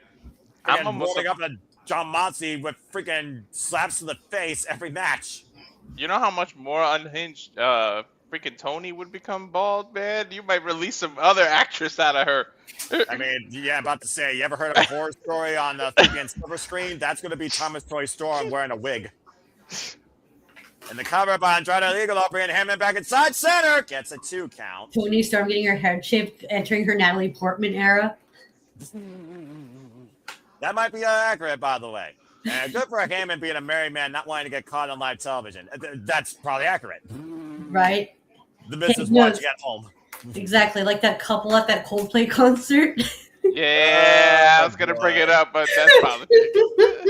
We don't talk about that here at the Super Liable Studios, but I will allow it because that's also accurate. And good to see Darren G in the chat as well. Again, folks, like, subscribe, comment, and tell your friends as we do this for all the biggest shows, special PAs and pay-per-views across all things. This is the happiest I've been all week. Andrade right now with the side headlock here, grounding Hangman and Page, keeping his grip on Hangman. Hangman with the versatile, shoulders down. Andrade still maintaining position. Of course, Andrade is also the big money man, supplying the finances to the United Empire that might be more aggressive than ever. We're back here at Grand Slam Sydney, Australia from the Quadas Bank Arena. Andrade Eagle versus Hangman and Page. Winner becomes number one contender for the AEW World Championship. Hangman and Page, who last won the title against John Moxley at AEW All in Texas last year, freeing that title from that briefcase. And of course, the tale of this match will either be Andrade versus Brody King, or Hangman and Page versus MJF, or vice versa. Andrade versus MJF, or Hangman and Page versus Brody King. Andrade right now, not a good idea to try and wake up the ire of the cowboy. Big right hand. Andrade, of course, with wins over Kenny Omega and Swerve Strickland, 2 former AEW World Champions, to get to this point. And Hangman right now slugging it out with Andrade. Good grief. Now looking for some momentum. Oh, man, and got sidewinded with that big boot. Dude, I could feel every hit. These two are being stiff as hell with one another. What'd you expect from these two? And off the ropes, Hangman Page stops the boot of Andrade. Look for the discus led. Andrade with the German suplex. Hangman lands on his feet. Watch out! Watch out with a discus lariats. Yo! Take a look at That's the sequence here. Again, just stop with the boot and duck in the clothesline. German suplex, lands on his feet, and then whoops out Andrade with that discus clothesline. Just barely took his head off with that. Well, that was almost as effective as his finisher. Hangman Page channeling his own Brody King, it sounds like here. Now driving his head in the turnbuckle like a madman Will Ospreay with the run-in. Clothesline Andrade Idolo here. And Andrade off the ropes. Pop up. Power bomb! Cover. Tip! No! Pressure on the shoulders. Could have won the match there if he had the legs over the shoulders possibly there, Ash. Mm-hmm. Again, take a look at the powerbomb here. That was high, flat on the back of Andrade's head and neck. I think there was a second hesitation with Aubrey, too, though, because she had to position herself. That might have cost the 3 count there. Well, positioning is key, whether it's the wrestler or the referee. Fundamentals, though. I'm afraid of what's going to happen on the apron right now. Andrade clutching his neck, by the way. And Hangman with a big elbow. Oh, this looks like AEW Philadelphia, but I don't think we're going to get a Meteora. I feel like he's going to give him, what's it, the death shot or whatever it's called? Deadeye. Deadeye. I think he's going to do this forearm on the apron.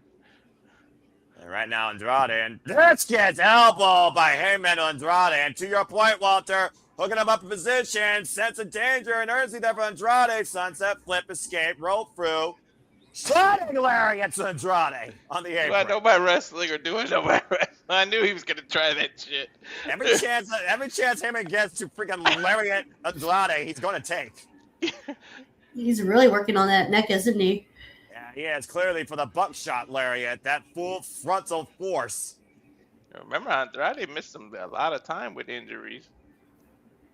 And right now, Hangman Page, once again, looking to capitalize on this new opportunity to get back to the AEW World Championship against his greatest rival out of the corner. Off the top, flying clothesline cover, hook of the leg, and a 2 count. Bro, at this point, when Hangman hits you with a lariat, it's like getting hit by a damn truck. Or a kangaroo without kicking you. Right, we are in Australia. Again, you gotta wonder with the news coming out this week on Dynamite that will be Kenny Omega versus George Strickland for the first time ever one-on-one. Is that wearing on Heyman's mind at all? Stop showing that. I'm trying to save money. I'm trying to save money, and they keep showing what's gonna happen Wednesday. I mean, it's family affordable, so it's entirely up to you. But as I always echo, priorities over passions. Andrade Idolo, though, chanting his Latino heat tonight, looking for the 3 amigos. Shout out to Eddie Guerrero, and connects. Choose the half. Is the cover. Float over. 2. No. I think it was kind of too much of a cocky cover. That might have cost Andrade. I'm about to say, you realize you're talking about Andrade Idolo right now, who will sleep with any woman or selfie any woman he can. I'm just saying, maybe if he put his more of it on Adam's chest, he would have got the 3. Right now, Andrade Idolo might be looking for something big here out of the corner. Hangman down in the middle of the ring. What's Andrade thinking here? Oh my God! On the second rope, looking for the top rope, but I think you're onto something, Walter. Like a Spanish god, moonsault, double moonsault. He knew Hangman was gonna move. That's Gets crazy. the arm cover too, and Hangman gets the right shoulder up. Incredible awareness. Dude, my knees hurt looking at him do that shit. Yeah, about to say, got the knees out there, but still not enough to put Hangman down here. Pretty much a stalemate at this point, Ash. Mm-hmm. And again, does MJF actually care who wins this? Does he want Hangman more, or does he want Andrade for a first time ever? Hangman out of the corner. Wrecking ball clothesline takes Andrade down. In all honesty, he shouldn't even be paying attention to this because he shouldn't look past Brody King. And up and over. Well, he did say, I'm not looking past you, but in Australia, I'm going to make you my bitch. Tornado out of the corner over the top. Oh, wait a minute. Hangman caught Andrade. And was ready with the faraway throw of the barricade. Into the barricade, you son of a bitch. Ow. Pretty sure that's what Andrade is saying. Or Bendejo. Andrade might be going, ay, ay, ay, right now. That's definitely gonna do a number on that back. The back's kind of been the story here of Andrade this match. But I mean, Larry, I think about every bump. To your point, to go to the replay here. Nasty. Woman didn't want to take a selfie of that. And right now, Hangman and Page has Andrade scouting, caught and loaded, looking to slingshot and move forward into the. Oh, God, that back elbow! Cover! Two! Andrade nearly gets it! Jesus! Take a look at this. Went for the big boot instead. That ridiculous flashback elbow strike. Eat your heart out, Judas Effect. That nearly knocked Hangman Page's lights out. It's amazing how he goes for that fake out off that move as well. Now Andrade scouting Hangman for the meteor in the corner. And again, Andrade with Hangman looking for the Hammerlock DDT. Elbow cover. Two. No. Oh, my Lord. That Hammerlock DDT is what led Andrade Idolo to the NXT Championship, folks. But, of course, he has that new move now, that DM, which, of course, beat Kenny Omega and Swerve Strickland. Might need to do it here tonight. Look at the double to hook. The jackknife cover. Float over. Heyman. Reversal by Andrade. One. Now, Heyman. Both these men out of position. Bridge by Andrade. Heyman hooking up Andrade. Dead-eye! In the dead center of the ring, too. But he's not able to capitalize. I think he's trying to roll over so he can do the buckshot. I think he's rolling to the apron. Again, wait a minute. Don Callis going to the ring. What the hell is he doing? Arguing with Bobby Edwards, trying to create another distraction here. Somebody's going to come from the other side, or a screwdriver's going to come into play. Meanwhile, buckshot. Oh, went for the low blow. Heyman was able to scout it. Oh, what the hell happened? My monitor went out. And Heyman to the opposite side of the ring. Don Callis ran like the little bitch that he is. Heyman in position on the west side, looking for the buckshot. Lariat. 1, 2. Heyman is going to Revolution. I ain't seen nothing that they asked me to witness. My monitor went out, too.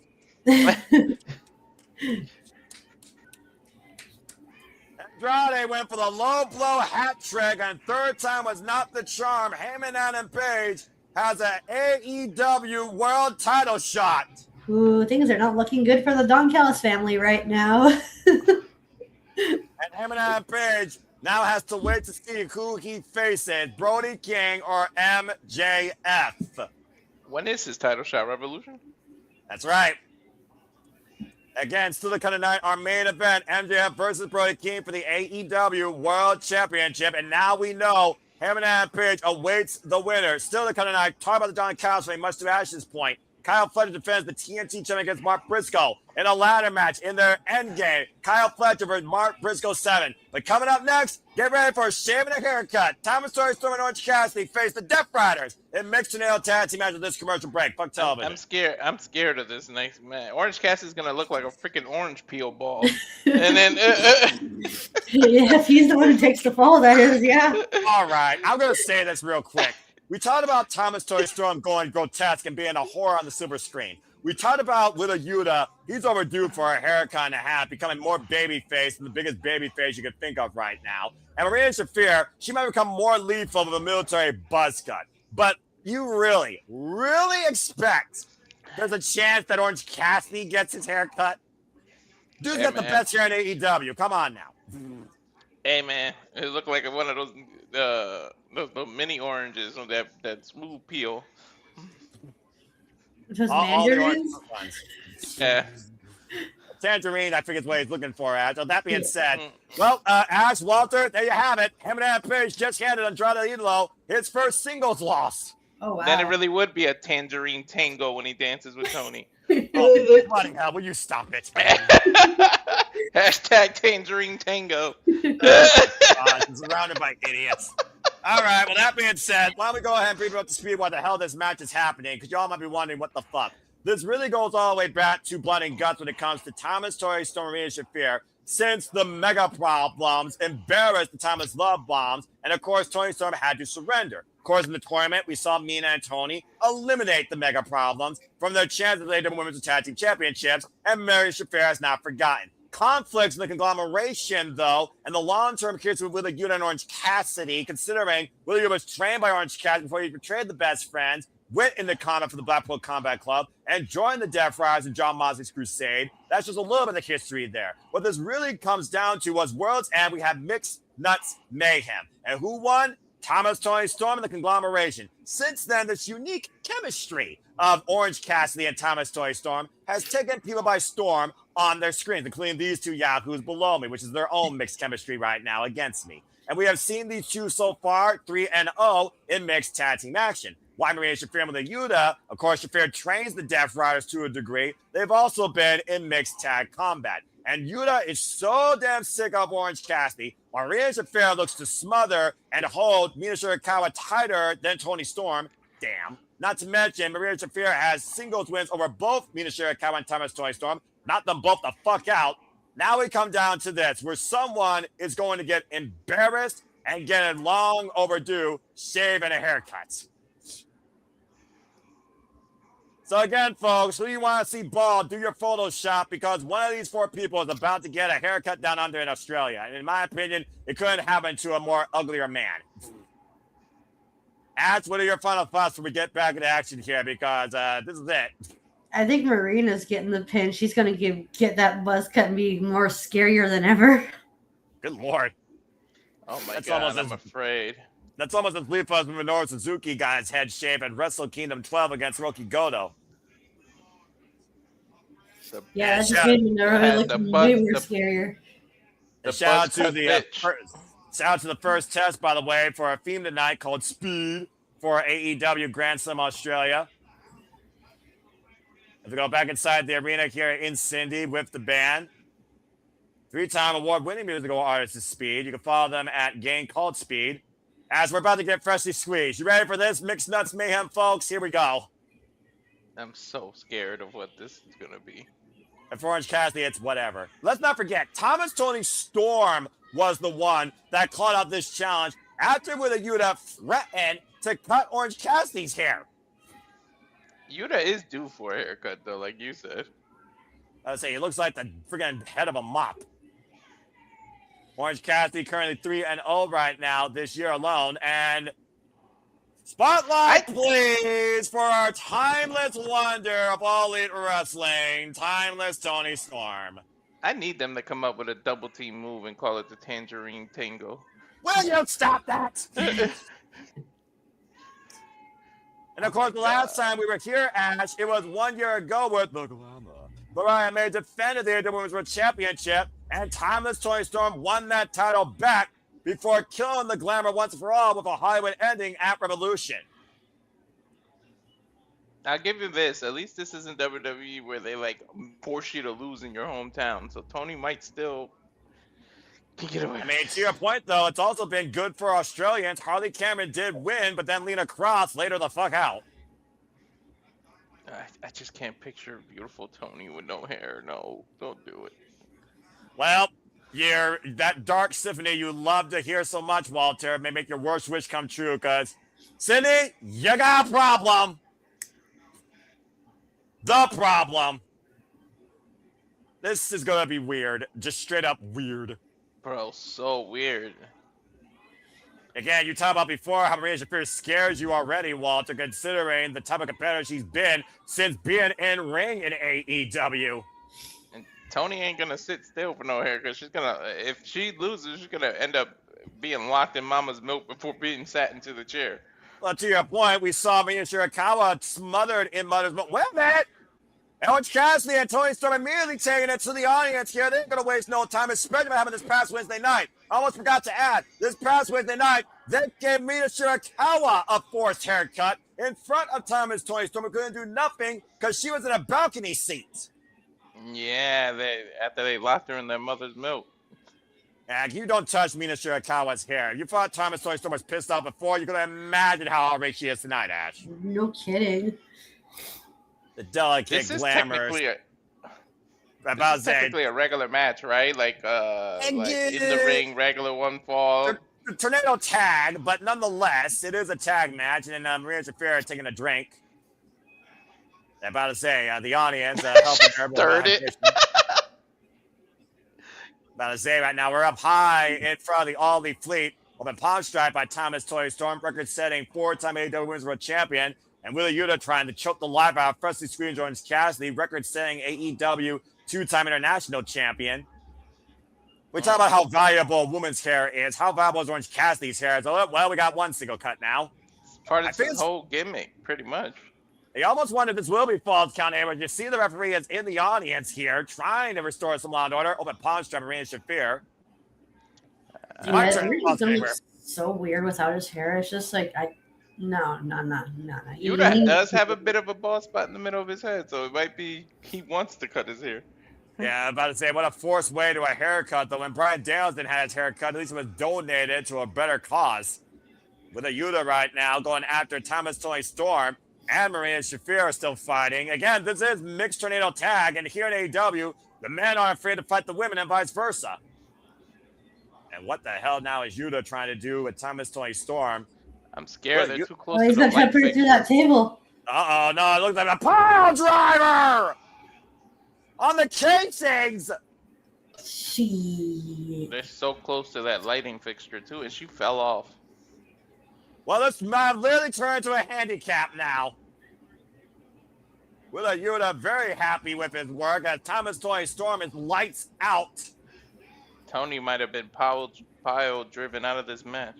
We got referee Stefan Smith and Lufa the Butler and other officials here checking on Toni Storm. To your point, the replay here. That was a pile driver on a stage crate, folks. I think Luther might be Luther the barber today instead of the butcher. Look how he's dressed. I think he's ready to give the haircut, but unfortunately, he might have to give it to literally Toni Storm, and she might not even be involved in the decision unless they bring her by force. Now, Willow Yuta and Marina Shafir are literally taking advantage of Orange Cassidy in a 2-on-1 affair. Right, just taking Toni Storm out of the equation. Yo, Cassidy, you better fight for your life. Your hair is on the line, buddy. And fuck you, Yuta chance being out here loud and proud. That's only a face a mother could love, and I don't think Marina Shafir loves it. And Lufa right now is trying to maybe bring back Toni Storm to life, carrying her out of the wreckage. We bring back inside the ring. It's tornado rules, though. So again, Shafir and Yuta are both legal at the same time. Oh man, see what double team moves they do. Someone threw a shoe at German suplex with a bridge. It might be over already. 2 counts since referee Bryce Rensburg. To your point, as we've already seen these two in double team cohesion in Ring of Honor and on Collision against Skyflight. As this mixed tag continues, the rest are quiet picture in picture. Fuck television. Someone threw a shoe at Orange. Or was that Mina? Oh no, that was probably Mina taking off her shoes. Yeah, about to say, yeah, you shouldn't be surprised by that. Of course, former MMA fighter Marina Shafir, one of the 4 horsewomen of MMA. Let's forget. Yeah, because Marina wasn't barefoot. She wasn't barefoot at the beginning, so that was her that did that. Well, again, that's just that judo background that she brings forward so much in her wrestling, as you've seen, Walter, in Bloodsport. Yeah, dude, Orange Cassidy's in some trouble right now. That's putting it lightly. There's no need to tag either. Again, it's tornado tag, so it doesn't matter. And this has been literally turned into a handicap. And how long, Ash, have you think Willow Yuta has been waiting to get Orange Cassidy like this? Ever since he broke away from the best friends. Literally trying to take everything he took from Bryan Danielson. Let's not forget, Willow Yuta was also part of Bryan Danielson's Warrior's death. Willow Yuta right now. I don't think any of these competitors have been to barber school, so this is about to get bowling shoe ugly. Well, Shafir might up, but she's always squared up, so that's a whole different conversation. For being perfectly honest here, I'm just saying. And again, right now, Orange Cassidy in a world of trouble, and it's surprising me that no one's coming to his aid. Where's the conglomeration, for Pete's sake? Then again, I came down under Australia. Now that I think about it, we are in Australia. Are there rules to this? It's a tornado tag. Of course there isn't. So yeah, conglomeration can help him. Well, let's not forget this past Wednesday, Orange Cassidy was left solo when freaking Roderick Strong left him, confirming he is not part of the conglomeration. Then again, half the crew flew out early to Australia, so. Yeah, that's possibly true right there. Darren also saying this is a hard match to predict, and sitting by the basin. Yuta needs to get arrested for what he did to Mina Shirakawa ASAP. I agree to that. I hope Mina Shirakawa personally comes down under in Australia and shaves Yuta bald. That's just my opinion. I went to full commercial. What the hell? Well, you know, television. Fuck television. For those that don't know about it, Mina Shafir is still a Defy Women's Champion. Her most recent defense was last year in October against Su Young. Again, she's been a problem to be reckoned with, and no one's been able to figure out Marina Shafir yet. No one's got a solution to the problem, so that might be the difference here. And I thought Toni Storm might have been the solution, and she got taken out. Do you think Mina might get involved? I mean, it wouldn't surprise me. Mina's hair was literally cut by with a Yuta, and the hair was stuffed in Yuta's mouth. That's if she made the flight. True. I mean, you don't think Mina wants revenge? And right now, tag team action here as Marina Shafir is not nursing Orange Cassidy, but is tangling with him. You heard me right. Here comes Toni. Tony's pissed. Oh, and there's a low blow to win a Yuta. No one And tangles with the... I think Toni Storm's about to interrupt this dance. Yeah. Uh-oh. And Toni Storm with a German suplex. Right? She's like, no one dances with him but me. Right? This is the weirdest soap opera I've ever seen. German suplex to Shafir again. Tony's the only one that gets to peel the orange. Will you stop that? And Thomas Toni Storm is back in action in full color. Catching Orange Cassidy. What the fuck am I looking at? Orange Cassidy right now. Back together with his dance partner. And Toni Storm. A backhand. Off the tag team chemistry here being shown tonight by Toni Storm and first squeeze Orange Cassidy. Marina Shafir, though, getting the better and stopping this dance. Pulled the knee off this record. Those friggin' Muay Thai knee strikes. Went for the high kick. Orange Cassidy. Big right to Shafir! Willa Yuta just saw that. Orange Cassidy right now. And go for the cover and gets a two. And you almost got your wish there, Ash, of Shafir getting bald. And you almost wonder what Yuta thought about that moment there. Right? the WTF expression on his face said it all. I mean, yeah, about to say, Thomas Toni Storm taken out of the ring again with a Yuta, the only one left standing. About to say, we all can agree that Yuta needs the one to get his head shaved, right? And Yuta, come with it, stun dominator!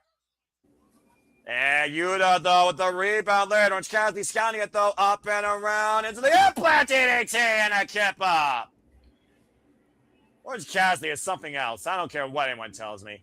I love this man so much. And Orange Cassidy was looking for the... Wait a minute. Okay, hold on here. We know Shafir will take a bullet against anybody, right? Yeah, she would. She's like literally ride or die. And Orange Cassidy with Schoolboy Roll by Shafir and Orange Cassidy the counter too! Oh, man! She's holding onto that leg. Looking for the single leg. Now heel maintain control. Almost a modified heel hook here.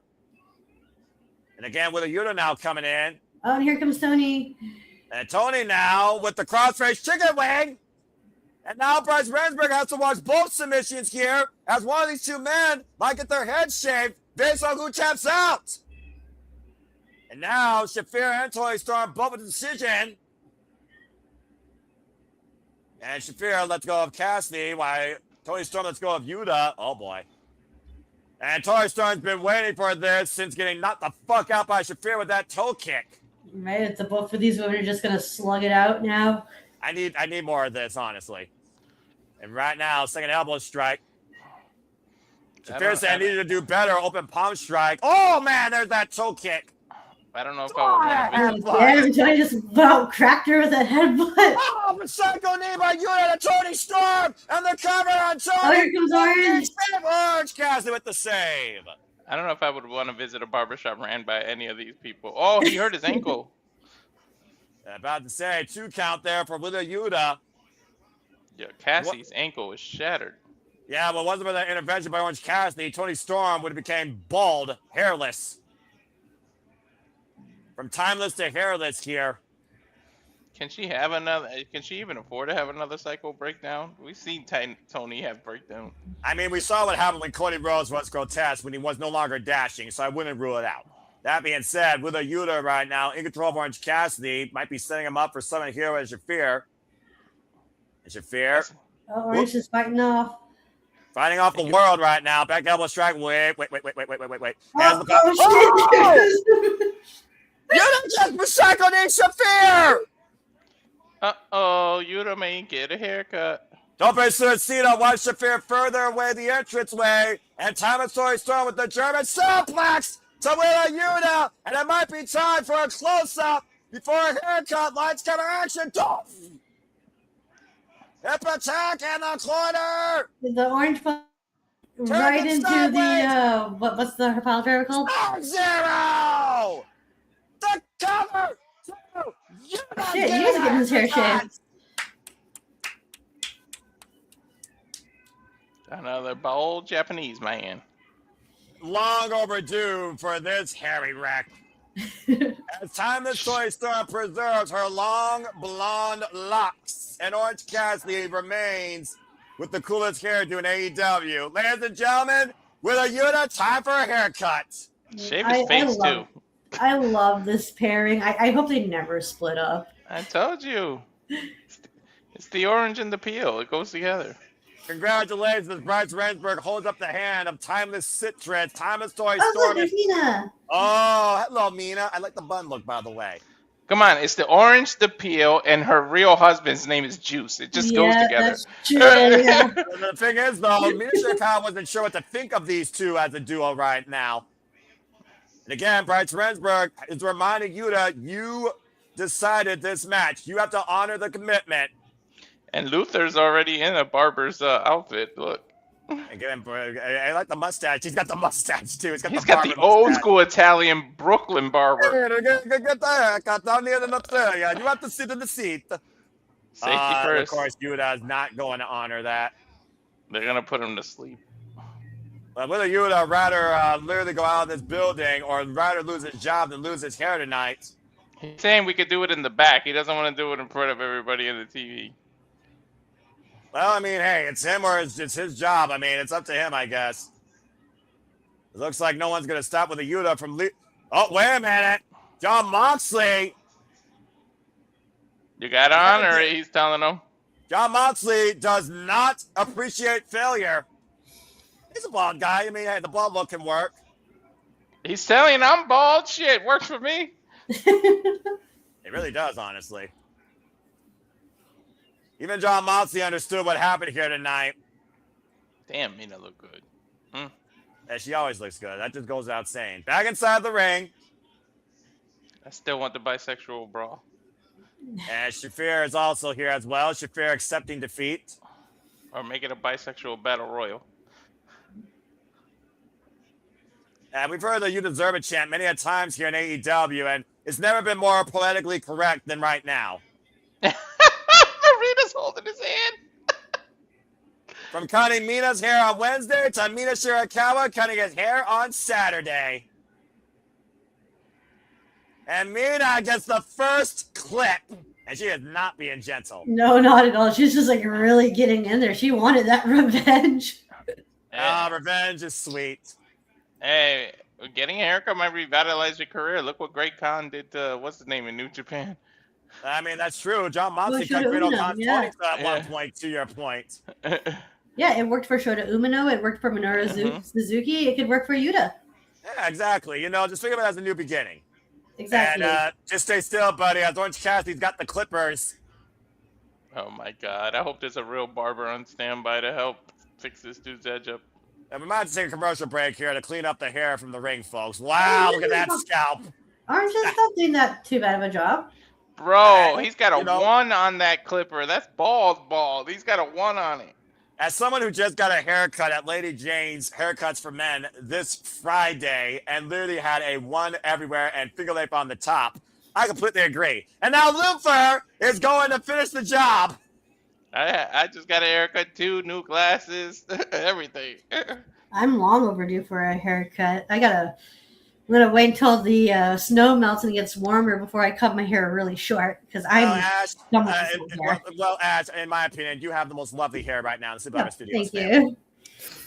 Hey man, And just right leave now, it all on the side and give him the Hulk Hogan look. Yuta finally getting a long overdue haircut. As he gets head shaved, we'll finish the rest of the job in the back. I guess that's enough public communication for tonight. Wow, he looks like a freaking black-haired gorilla. Poor guy. Freaking Tony's like smiling in the hair. Ew. Yep. Oh my god. Coming up Tony's- next, TNT Championship ladder match. Kyle God. Fletcher and Mark Briscoe 7 for the TNT title when we come back to AEW Grand Slam Australia. Fuck television. Tony is Tony's- such a nut bar. I love Tony's that man. dancing in the DNA. Yeah. That's accurate, actually. Well, let's be honest here. If anyone was overdue for a haircut in AEW, it was really Yuta. Mhm. Shave his face too while you're at it. Well, I mean, at least Mina was gentle. Mina, always so gentle as she Yeah. always can be. Anyway, I found out that what they did to her on Wednesday, they were going to stab him. I'll let Mina cut my hair as long any excuse to touch me. Will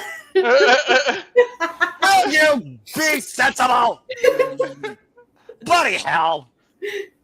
This is what I got to deal with, folks, on a regular basis. If you want to get more of this madness in your weekend night, then stay tuned for the Shadow Shenanigans hosted by, God help me, 11 p.m. Eastern Standard Time tonight. We'll be covering AEW Grand Slam, TNA No Surrender, the title changes for Ciampa, and someone that should not have a title right now that I'm going to not name right now because I'm trying my best not to barf or freaking go on a tangent, if you know what I'm saying. Dig what I'm saying, man. And If so you much want to more. rent, you gotta PayPal. Look, if they want Superman tonight, it's going to cost a PayPal. As simple as that. And I have no problem chastising right now. Trust me, I don't. That being said, damn it, Walter, you freaking idiot. Well, Willow Yuta getting a now long overdue haircut. I'm very curious what he's going to look like the next time we see him on Dynamite or in action. And to your point, Ash, he might be as bald as John Moxley. Yeah, it's gonna be super weird and jarring to see. It's going to be jarring. Yeah, because I'm so used to seeing him with the long hair. Like seeing him without, be like, oh, well, oh.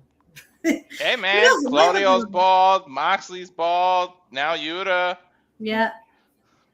I mean, you know, it just works right there. So, I mean, I don't again. know. Whew.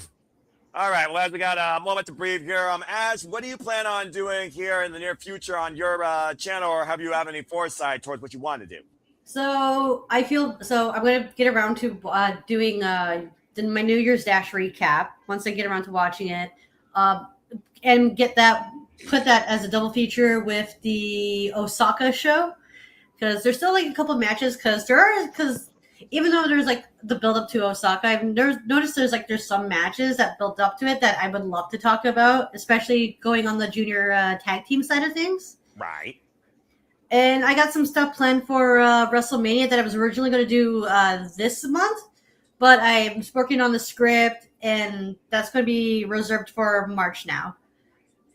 All right. Fair enough. And again, you just got to find the time and figure out what you want to do. Of course, we got the New Japan Cup coming up. And again, folks, speaking of New Japan Pro Wrestling, stay tuned for our coverage of New Japan Pro Wrestling's The New Beginning here in Trenton, New Jersey and USA. The main event will be Andrade El Idolo versus Yoshisuji for the Global Heavyweight Championship. That and so much more to come because of Simple Lava Studios. We got, of course, Elimination Chamber coming up for the Fed. And, of course, next month, the AEW League officially kicks off with AEW Revolution. As we are back here at AEW Grand Slam Australia, looking back at the events that transpired with Kenny Omega and Swerve Strickland, where both men were in a heap at the end of a brawl, which means for the first time ever, these two will go one-on-one. The best bout machine versus the most dangerous man in AEW. Kenny Omega versus Swerve Strickland with an outside outlook on the AEW Men's World Championship. That's Gonna be a gonna slap. fucking banger. About to say, Look you to both the are about to say sky, the same thing boy. at the same time.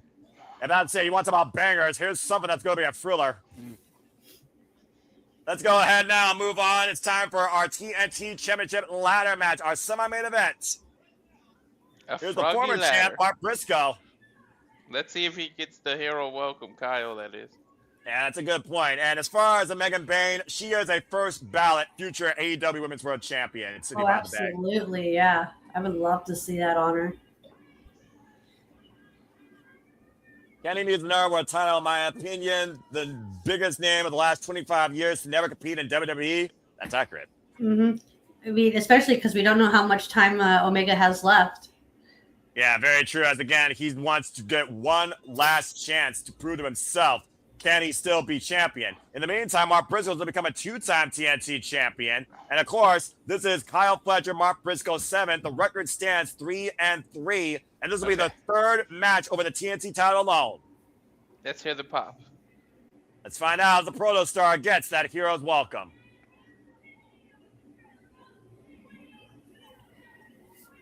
That's quite an ovation right there for Australia's own. This is his actual hometown. He's from Sydney. That's correct. Sydney, New South Wales, Australia. Trained out of PW Academy by Travis Banks, Madison Eagles, and Ryan Eagles. No, he's 3-0 so far in 2026.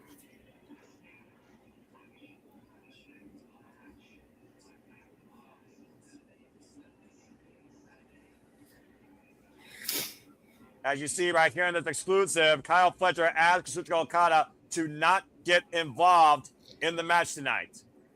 Why would he? Proto Okadas. Both men are now champions. Mm-hmm. That's a cool name, Proto Okada. And of course, Kyle Fletcher did it all on his own ass this past Wednesday on Dynamite against Tommaso Ciampa. So Kyle Fletcher definitely earned this second chance, but he wants a whole new beginning with Mark Briscoe no longer part of the story. The only way, folks, the title can change hands here tonight is if a person climbs the ladder and seizes it high above the ring. There are no countouts, there's no disqualifications, and there has to be a winner. Mm-hmm. This man might walk out of London to champ. I'm telling you, this is Kyle's year, man. From Continental Classic 2024 to the Ring of Honor World Title to the Owen Hart Foundation Tournament to a no disqualification match to a standard match for the AEW TNT Championship. This is the final chapter in their long-running story that dates all the way back to 2024 summer. Yeah, and whoever comes out as champion, they have Tommaso Ciampa to worry about. Yeah, someone tells me Ciampa is not going to be too far away from getting back Sylvie at his moment. Mm-hmm. After Kyle gets Briscoe in the rear view, I honestly think he also needs to leave the family behind, and the rest will be history for this year for him. Yeah. Do you think Fletcher turns babyface? I think so. I think someone from the Doncast family will go babyface before the end of the year and also leave it. And both these men immediately kicking things off, as they usually do, training bombs. Oh, man. And they're freaking redneck karate. I think him and Takeshita will both leave the family by the end of 2026. Well, they are the inaugural members of the family. Kyle Fletcher sent to the outside. And of course, in a ladder match, there really is no strategy. Just reckless abandonment and innovation to seize the championship. The only plan in the ladder match is to climb and pull. Yeah, it seems easy, right? Oh. Yeah, that's the game plan, is dismantle your opponent, so make sure that he don't climb the ladder, so that way you have the opportunity to do so. And as Easier you know, said than done. And as you know, Ashton Walter, the ladder is not just the tool of victory, it's also a violent weapon of destruction that's completely legal. Having to have suplex on the floor there by the Protostar. I love ladder matches. My favorite part about the ladder match is seeing the innovative ways the ladder is used as a weapon.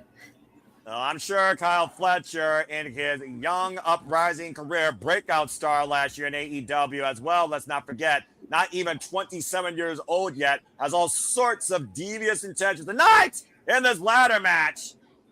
I bet you we'll see a You were saying, Walter? I bet you we'll see a helicopter spin. I mean, you know, again, let's also keep in mind, folks, this is a Briscoe we're talking about in a ladder match. They wrote the book on ladder matches in Ring of Honor. Ladder wars were defined by the Briscoes. Right, the kings of the Briscoes were the kings of ladder matches. SCU, Gorillas of Destiny, Young Bucks, you name it, they fought them in and out of ladder wars. You know, he's going to feel froggy, and he's definitely going to jump. Oh. The Kingdom as well. And again, snap suplex on the floor right now. Much to Ash's point, Mark Briscoe is trying to wear out Kyle Fletcher. What is Mark Briscoe thinking already? Probably a froggy bow off the damn rope. I mean, ladder. Oh, boy. And we saw ladders coming to play in the no disqualification match for the TNT Ooh, Championship. that Oh my could have God! gone so horribly wrong. Yo, he's lucky that that ladder wasn't taller. Right? He just bounced off those ropes. That could have been nasty. Well, off the ropes to the apron to the floor. Still a very nasty landing for Mark Something's Briscoe. on Kyle's mind. I think he's gonna go for a moonsault of sorts. I mean, again, the only thing that limits you is reckless abandonment. Well, being damned! Moonsault the ladder, wiping Mark Briscoe on the floor. You know what could work against Kyle today? The pressure of trying to perform in his home crowd and make everybody proud of him can actually be a hindrance to him. He might not focus too well because he's just going to try to make them proud.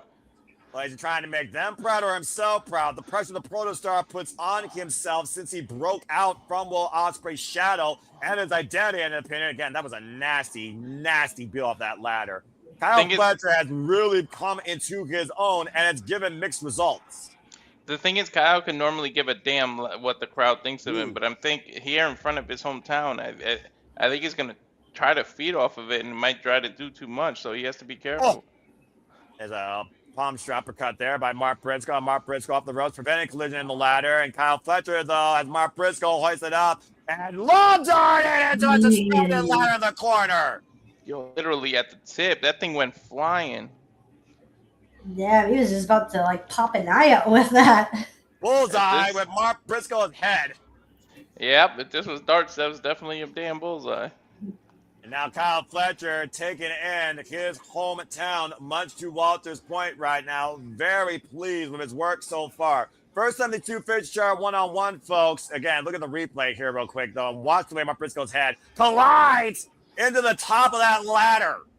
I think when they cut back to him, he's going to be bleeding much. Yeah, I'm about to say, what happens when skin meets steel? There you go. And Mark Briscoe, no stranger to shedding red. But we've also seen Mark Briscoe. Briscoe could be even at its most dangerous when they see their own blood. I knew it. That's why they went to the replay and cut away from everything. Now Kyle Fletcher making the first descent. Mark Briscoe, though, hot pursuit. Again, you also figure about you can't see very well as that blood continues to splatter in your eyes and burn your vision. And just think about this, Noah, the higher you are, when you're bleeding, the higher you are on the ladder, you got a better chance of passing out or not getting the right amount of oxygen because you're high up in the air. A nasty Russian leg sweep off the ladder as this cacophony of construction continues in Restaurant Quiet Picture-in-Picture. Fuck television. Now Mark Briscoe with the ladder in hand, and Kyle Fletcher taking down off that ladder off that ridiculous Russian leg sweep, hoisted up in the corner. Might not want to turn around. Oh, God! Battering ram ladder into the head of the Protostar. Now both these men might be shedding red. I think he got his revenge on there. He lawn darted the ladder instead of Kyle. Well, much to your point, Walter and Ash, when these two last faced each one-on-one, it was for the AEW TNT Championship. It was a no disqualification match, and Mark Briscoe beat Kyle Fletcher. Oh, Jesus. Yes, he is carved open. With a froggy blow off the top of the ladder through a damn table covered in tacks. So we know how dangerous these two men are willing to go, especially against each other. They've shared close to an hour and a half of in-ring time alone against one another. That's ridiculous. Freaking 19 minutes in the freaking Continental Classic. Freaking 13 minutes over the Ring of Our World Championship. In a mutual bout on Collision, 15 minutes. 25 minutes over the Wrestle Dream. And freaking 25 minutes in their last bout at Full Gear. That's right. I forgot. They were like 5 seconds away from the time limit running out on the Continental Classic. 16 seconds, actually. Yeah. To your point. And right now, Mark Briscoe, trying to set up the ladders around ringside here. Again, to Ash's point, the only thing that limits you here is the innovation of your ridiculous imagination. Bro, we're getting this for free. This is like pay-per-view quality. This collision today. That's what AEW does on a regular basis, though. And the show is called Grand Slam for a reason, bruv. Now a ladder bridge. Oh, Lord. Oh, shit. I shudder to think what's in his brain. I shudder to think whose body goes for that ladder bridge. Rising knee strike and a big headbutt by Mark Briscoe. Mark Briscoe given time to recover. And Kyle Fletcher driven face first into that ladder bridge off that Irish whip. That's like a semi truck going through a low bridge, man. And fortunately, Kyle didn't duck. And Mark Briscoe again teeing off against that open wound. Mark Briscoe, of course, former Ring of Honor World Champion. And of course, 13-time Ring of Honor World Tag Team Champion. I'm almost afraid of what these two can do to each other. And Mark Briscoe right now hoisting up Kyle Fletcher to the apron. And oh my God, don't tell me oh! It's a Guri by the Protostar. It's a and very this is all while it's still picture in picture. Wait till we get back to full screen. Yeah, who says you have to rest during picture in picture when it comes to a ladder match? Nope, I'm still gonna fucking try and kill you. As we are back here now to your point at Grand Slam Australia, the referees are only there to call the winner. They cannot stop this. TNT title on the line, and there's no time limit. And right now, Mark Briscoe hoisted up by Kyle Fletcher. Oh my God. Yeah, they're literally just there to call for the bell when somebody pulls the title down. And big uppercut. Redneck karate on full display. Now Mark Briscoe picking up momentum at big boots. Suspends Kyle Fletcher on the ladder Oh, bridge. shit. Again, I think a Froggy Bro is coming. Are so self-deconstructive. And Mark Briscoe might be feeling Froggy Bro on the ladder bridge. That's like the fourth thing I've called. They've done. Oh my God. Good Lord. The question is, did he do more damage to his own body, Noah? When does a Briscoe not do more damage to themselves is the better question. The critical moment right now for Mark Briscoe to ascend the ladder and become a two-time TNT champion. Kyle Fletcher has been neutralized for the time being. And remember, Kyle Fletcher asked Kazuchika Okada to not get involved in this. Doesn't mean other members of the family won't, though. And Kyle Fletcher, though, is seeing the TNT title literally fade away from his eyes and picks the ankle just in the nick of time. The TNT Championship. Yeah, literally discombobulated might be Mark Briscoe and Kyle Fletcher, but enough awareness to stop Mark's ascent at the most critical second. Dude, just push the ladder over. Don't even fight Briscoe the body. And again, take fingertips. And to your point, Kyle Fletcher has Mark Briscoe hooked up. And oh no. There's a ladder on the rope. On a ladder! It broke in half, too. God almighty. I don't know what broke first, Briscoe's spine or the ladder. That ladder has been warped and buckled on that human body. Oh, boy, there it is. Take a close look at that. Well, that ladder's going to be no good for the rest of the night. That might have been Mark Briscoe's last ride there. Vicious, high jackknife Liger bomb. Will they see the homecoming hero leave with the gold tonight? At Grand Slam Australia, Kyle Fletcher now on the ascent. And again, Mark Briscoe somehow back to his feet. It's a super kick. It's hard to climb with a busted back, though. Busted back, busted leg, screwed up ankle. It really comes down to what these men are willing to endure to seize the title. We've seen how far Kyle Fletcher takes things. Including a standing Spanish fly off the top of a steel cage last year against Will Ospreay at Revolution, to your point. Look how far he went when he wanted to get Ospreay into the rearview mirror and get that little rivalry over with. I hope there's enough ladders around ringside underneath the ring here, because at this point they're going to break every ladder before they climb the only one standing. Somebody may need to make the equivalent of a Home Depot run, whatever store they got in Australia. I have no idea. And right now, we're getting a Richter set here. The ladder being placed with another ladder in between the turnbuckles here. And another bridge over troubled wire has been set up inside the ring this time versus across the outside in the apron. Oh, please don't die. It's probably Kangaroo Jack's hardware. Yeah, all it takes is one misstep here from disaster, Walter. I sense disaster. I'm scared. Again, big headbutt. And now Mark Briscoe buying the head of the open wound of the Protostar. Ew. Tastes like what? What did he say it tastes like? I think he said Vegemite. I'm not sure.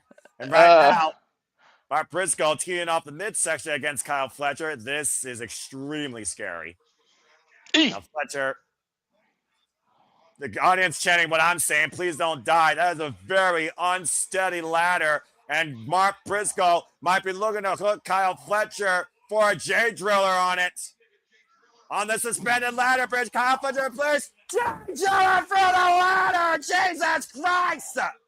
He hurt his own mommy and daddy button, as JJ calls it. My God, he's gotta be dead. Well, I hope Briscoe's done having kids. What the fuck? Take a look at this again as New Jets come Oh, back. shit. J Driller for a suspended ladder bridge. Well, that's going to give him the opportunity. Oh, look, he's using the broken ladder as the first few steps to climb up higher. That's Kyle very creative. Really smart on him. And Kyle Fletcher is barely moving. Mark Briscoe slowly on the ascent once again to become a two-time TNT champion. That might be all she wrote here, folks. Oh, here comes Fletcher. How the fuck is this man still moving? Now it's a race to the top once again. Clubbing shot. You see the sweat flying off Kyle Fletcher's back with these shots. Take it down. Fletcher down. Briscoe up. That ladder is not underneath the championship either. Fletcher's like, no, you don't. And Kyle Fletcher immediately on the ascent. Where Fletcher get this boost of energy from? Well, adrenaline makes a man do crazy things, especially when the golden ambitions are behind it. Oh, dear God. Oh, no, not from there. Not like this. Kyle Fletcher looking up Mark Briscoe. Ash, I think you're on to something. From the oh, shit. Brainbuster! Off the ladder! As if Briscoe can afford any more brains to get busted. Man, that took them both out. Take a look at this! Above the height of the ladder, Protostar Brainbuster, Mark Briscoe fell 20 fucking feet on his damn head. I feel like he's putting that ladder into position now. Yeah, an absolutely sickening impact that might have concussed Mark Briscoe out of action. And Kyle Fletcher, to Ash's point, is putting the ladder back in the center. And Kyle Fletcher, once again, is looking to seize the TNT Championship and close this story once for all against his greatest, most formidable, Briscoe's annoying moving. rival. He's stirring. And again, I don't know how Briscoe's breathing. I don't know how both these men are even climbing. And again, all it takes is one shot to stop either of these men from taking one step closer to the TNT Championship. Now Mark Briscoe sat ladder next to Kyle Fletcher. You see the labor movements here by both men. Kyle Fletcher, fingertips away, has eyes on the prize. Mark Briscoe and Kyle Fletcher both on top of ladders. TNT title looming above them. Oh boy. The seventh match in this series that has been going on for 2 years now. Kyle Fletcher staggered. Mark Briscoe not in position, though. Again, reaching for the sky. And Mark Briscoe, Kyle Fletcher, tipper! And Mark Briscoe stun gun on the top row. Kyle Fletcher remains perched at the top of the ladder. Mark Briscoe down. Kyle Fletcher's up. Kyle Fletcher with the title in hand. Just a few more runs away. Oh, he's got this block. He did it! Kyle Fletcher is still the TNT champion! Good Lord. That was fucking gnarly. Ash, Kyle Fletcher sure as hell earned that one. Oh, absolutely. He wanted a hero's welcome. He not only got a hero's welcome, he got a home team victory tonight in Sydney, Australia. You're right. And plus, he's the only Don Callis family member with a win. Kyle Fletcher defeats Mark Briscoe for the final time in their epic saga. 4-3, and still TNT champion. As the Don Callis family continues moving forward with the Protostar looking to prove that he is the greatest TNT champion of all time, adding this match to that portfolio. But a commendable, reckless effort by both here tonight, Ash, as the ladders tell the story sprawled around the ring and ringside. Those ladders are unforgiving. The moves they did to each other was unforgiving. Yeah, this whole match was just unforgiving. Congrats to Fletcher for retaining. And Mark Briscoe, that's a hell of a fight, man. You manned up, but you didn't reach high enough. Congratulations to the Protostar, still TNT champion. What a night it's been here at Grand Slam Australia, Ash, and it has been a hell of a ride to see who has risen to the occasion tonight. And Australia's own, when it was the most critical, did the unthinkable. I'm looking forward to see what's next for Fletcher as he's TNT champion. No kidding. What a match as Darren G echoes our sentiments.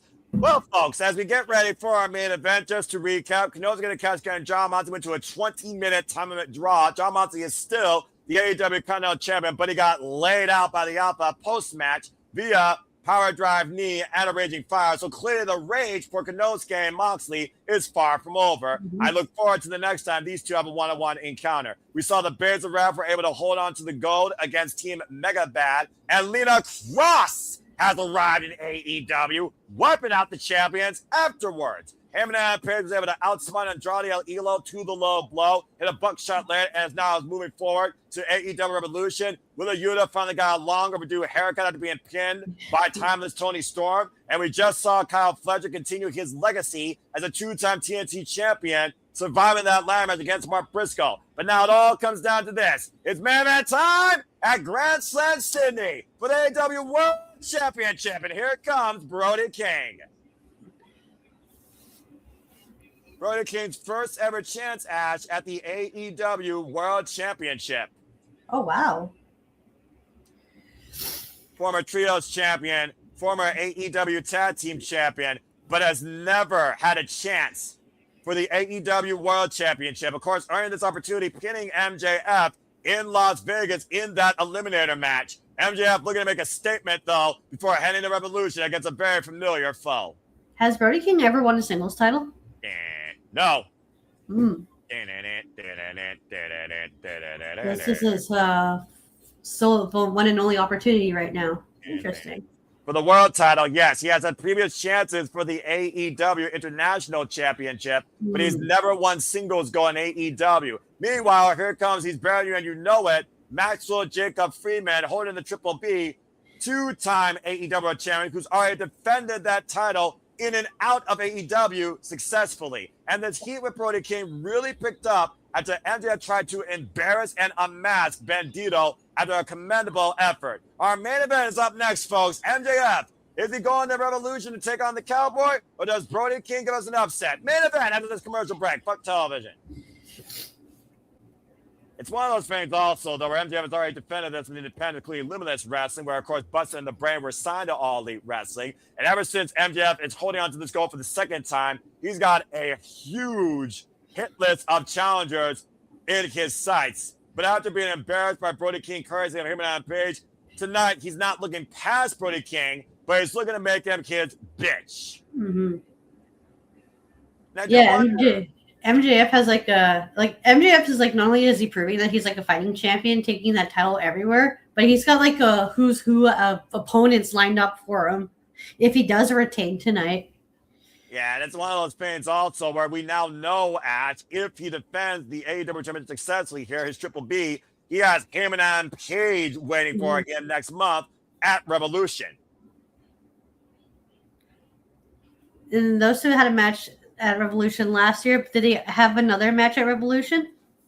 Prior to that, no. But at Revolution, MJF did overcome Bryan Danielson in 6-minute Iron Survivor Iron Man match in sudden death to hold on during his first run as the AEW World Champion. So Revolution has had mixed fortune for MJF. When it came to the gold, that's where he's been successful. And Hangman Adam Page has quite the record at Revolution as well, right? Texas Death Match against John Moxley. Victory successful. Former Trios champion. Lost, of course, to the House of Black at Revolution. And, of course, last year at Revolution, beat MJF on his road back to the gold before entering the Owen. My God, I hate this hill that I got to walk up in my house.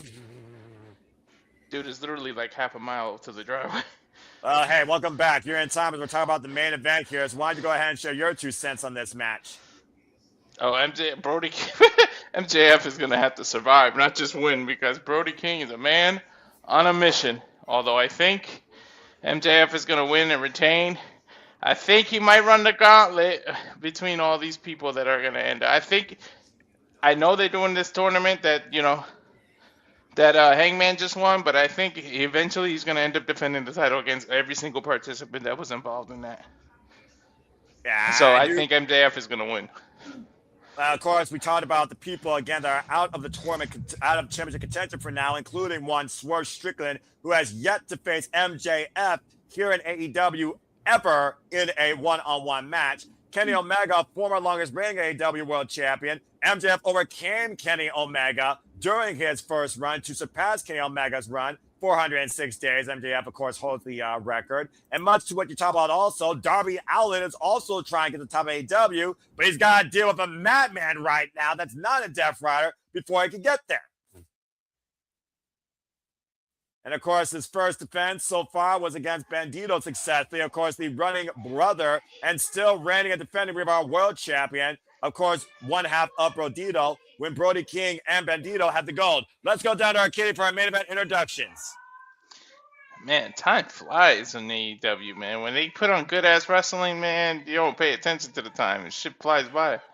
When you don't have wrestling that's a bathroom break, time is not a factor because your passion carries you forward.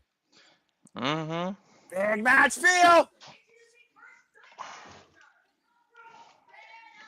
Definitely a big match feel. Yeah, I'm about to say one of the biggest, heaviest hitters in AEW. Brody King. Where's he from? Brody King was 3-0 so far in AEW. He's from Los Angeles, California. And of course, from Long Island, New York, 29 years of age, our two-time AEW World Champion, 11 years involved in the game, Maxwell Jacob Freeman, the holder of the Triple B, MJF.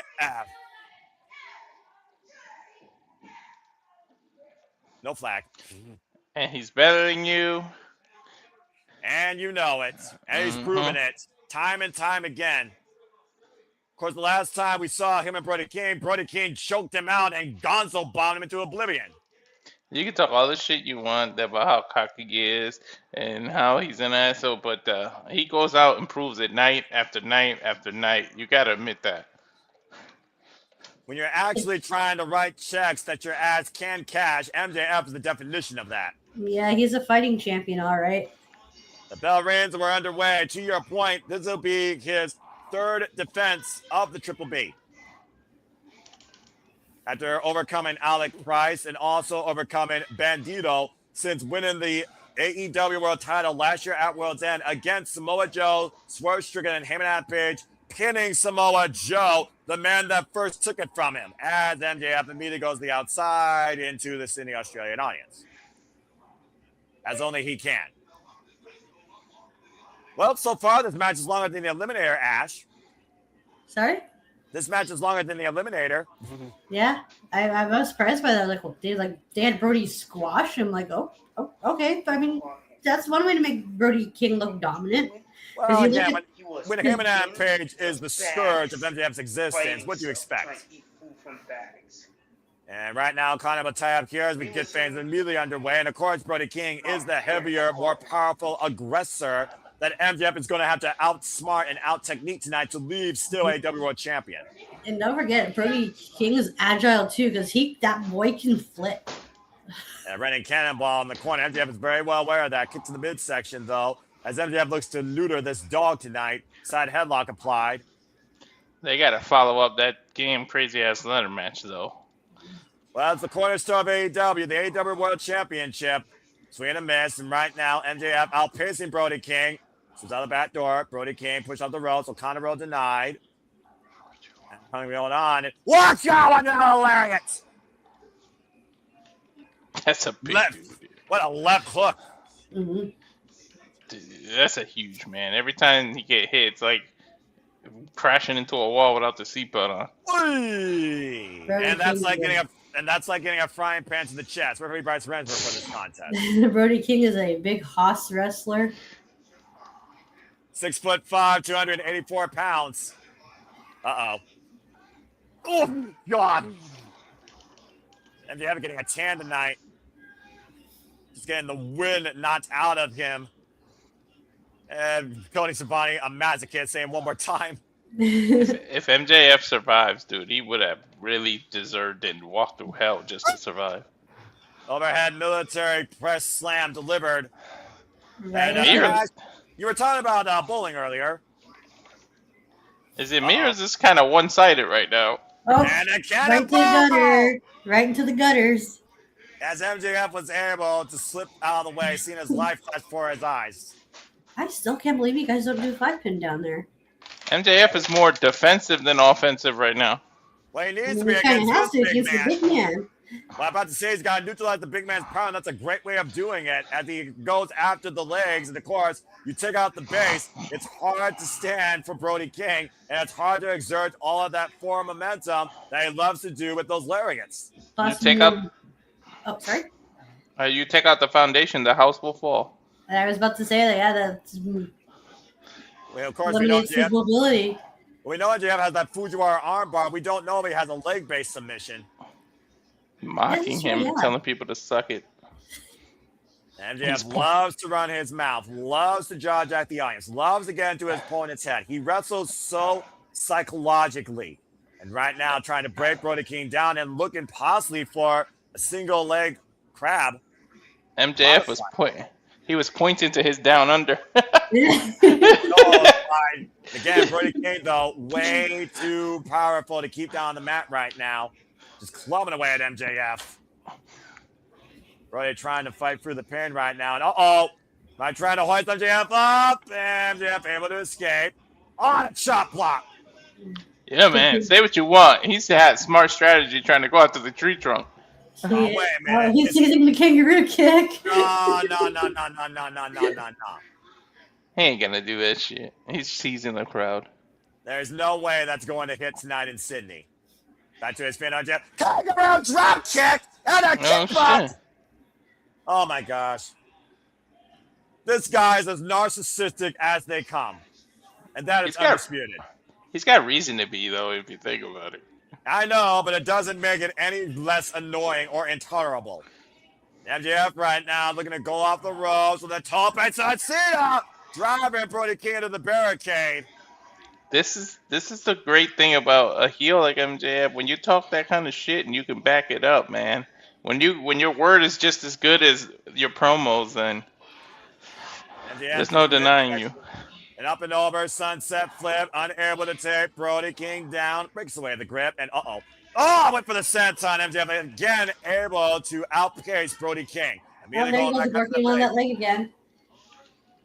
Yeah, and MJF has exploited a weakness here as now literally grapevining that leg into a heel. I love how methodical MJF is. This is amazing. I love this shit. And the fact that he's attacking Brody King's legs versus his arms here shows how multifaceted MJF can be in a wrestling match. Everything's decisive. Yeah, everything's deliberate. You both mentioned how cerebral MJF is when he is actually in action. But the toughness and the resolve of Brody King, who's looking for his own singles gold this year. As this match continues, folks, the Wrestler Quiet picture-in-picture, our main event for the AEW World Championship. MJF, Brody King, second time ever, fuck television. Say what you want. There's no denying MJF. I think this is our last picture-in-picture, or at least it should be. So what do you think MJF is thinking right now? You're saying he's not looking past Brody King, but you gotta imagine he's gotta be a little bit irate, but he's also literally chopping at the bit, knowing that he could shut the Cowboy up, knowing that him and Adam Page awaits from Revolution if he gets free Brody King tonight. It's true. This guy, man, he might make that mistake of looking past Brody, though. Any chance he has to shut somebody up, he's going to take it. And again, right now, MJF in firm control, scouting the leg. Again, a kick right in between the knee, taking Brody King down. The moment Brody King was able to use the ropes to get up, MJF chopped him back down. You see Riley King right now clutching his left knee, trying to resolve it of some of the pressure that's been put on there and get some feeling back. MJF bringing Brody King back up. The snapmare. Slow methodical approach here and implanting that foot. The leg DDT. He's running paces around his fallen challenger for the time being. Of course, his former Hounds of Hell and House of Black running mate, Buddy Matthews, last year in Australia challenged Kazuchika Okada for the Continental Championship. Came up short and had suffered a fractured ankle. And MJF just teabagged Brody King, and I don't know how wise that was. Dick thrust. This is the moment that MJF officially may have fucked up. And turning his back on Brody King, who is back up standing. Oh, and got chopped back to the corner. And Brody King right now driving MJF's head into the turnbuckles here. Of course, leader of his own heavy metal band, freaking head banging MJF here tonight. Elbow to the midsection, though, creates separation. He's treating him like a bass of a bass of a drum. And the moment that Brody King was trying to run in the corner, you noticed the leg gave out, and MJF immediately went on the attack and got full commercial break. Basically, got a one-legged man in an ass-kicking contest right now. How you gonna go from picture in picture? I'm thinking you're gonna go back and then you go into full commercial. Because television fucking sucks, and you know it. Well, that being said, I just see Ash down there, her cheeky smile. I mean, Ash, again, very smart approach here by MJF, but Brody King, he's been through some fair share of wars. Coming back with that surgery repaired hand, by the way, lest we forget. That's really smart. Thank you guys for like having on commentary because I don't have picture in picture here. It's just full commercial. There you go. Again, Canada, it's bizarro world all the time, 24/7, 365. But hey, you all use the metric system and you're still all right for a different type of world. And again, MJF, he's definitely been a different type of champion this go around. To your point, he's not ducking and dodging challengers, but he's making sure those that want to face him earn that right. It's not going to be a handout, and it's not going to be getting underneath his skin. He's not showing insecurity as much. He's showing a renewed confidence. We're back here at AEW Grand Slam, Sydney, Australia, and we will stay with this match as long as it takes, as we are in overtime. And Brody King looking to ride with the tope suicida on the outside. Yeah, and it took out the damage to his knee. Yeah, but again, sometimes you got to do a correct move to get ahead, especially for a championship. Again, this is Brody King's first ever chance at the AEW World Championship. He's been involved in AEW for quite a period of time now. The countout is in play, though. Of course, countout will mean that MJF will retain. Brody King's been part of AEW since 2022. MJF back in. Bryce Rensburg will continue the count on Brody King. Brody King staggering back up to a vertical base and rolls himself in to break the count. And right now, MJF. Well, that didn't do anything. Oh, man. And again, Brody King's upper body still working very well, Ash. Mm-hmm. A hard Irish whip. And once again, Brody King hoists up MJF. Back body drop by Brody King. But again, staggering. Again, that added pressure to that leg and that knee. Yeah, because MJF did a number on it. Again, it was the cannonball earlier that ended up in the gutter. Let's see if you can call a strike this time. And can he move forward? MJF able to escape to the apron. Brody, though. Uh-oh, does this look familiar? MJF in a lot of trouble. Oh, no, he's fighting out. Oh, he's burning him. He's not fighting. He's burning him. Well, that's one way to escape it. I suppose. And right now, Brody King and MJF once again on the outside and grabbing a chair from behind the announce table here, trying to find something to give him some leverage. Oh, big elbow. And a massive bite by that dog to MJF's head. Now the champion with a seat, and uh-oh, this is a longer lane here, Ash. Yeah, do you think he's going to go for a strike this time? Well, I don't know how good bowling is down under in Australia. Oh, just a fall away cross body crushing MJF. He might hit the 7-10 split. MJF literally crushed underneath Brody King's girth.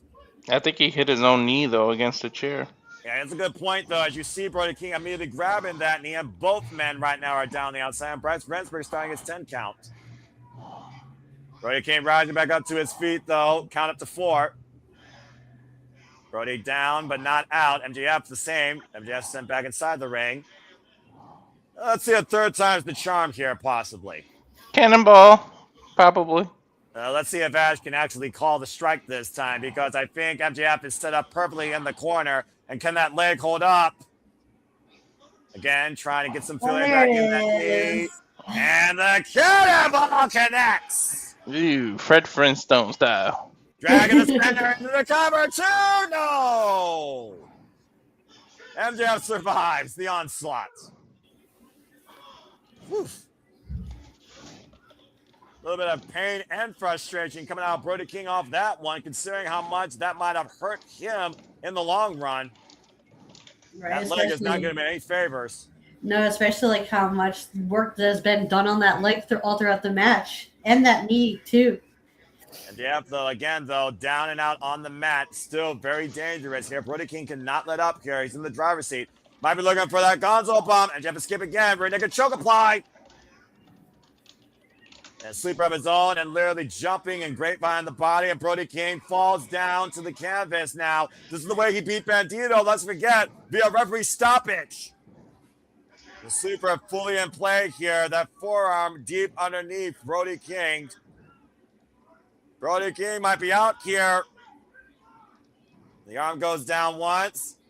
The arm drops down twice. Again, if it goes down a third time, MJF will retain the AEW World Championship. Oh, my Bandito's here. And Bandito's saying never give up. Remember, again, these brochachos have been literally for one another when they needed them the most. Yo, Bandito better not turn heel, dude. And face to Bandito's fighting spirit of support. Brody King continues to fight on here. Brody King getting back up to his feet. MJF still, though, on his back. And, oh, gosh! No, I didn't see ROH. What happened to Bandito's hand? Blake Christian assaulted it. It was an 8-man lucha tag. And, of course, we know that Blake Christian wants Bandito's Ring of Honor World Championship. Yeah, those two have been feuding for quite some time now, haven't they? Of course, Blake Christian still upset losing out on Survival of the Fittest at Ring of Honor Final Battle, Ash. Right now, MJF rolls to the outside and Brody King back up inside. Of course, MJF knows the title cannot change hands via count out or disqualification. Looking for the tope and hooking at Brody King's head. Uh-oh. T on the apron. Nicely scouted by MJF there. Just draped Brody.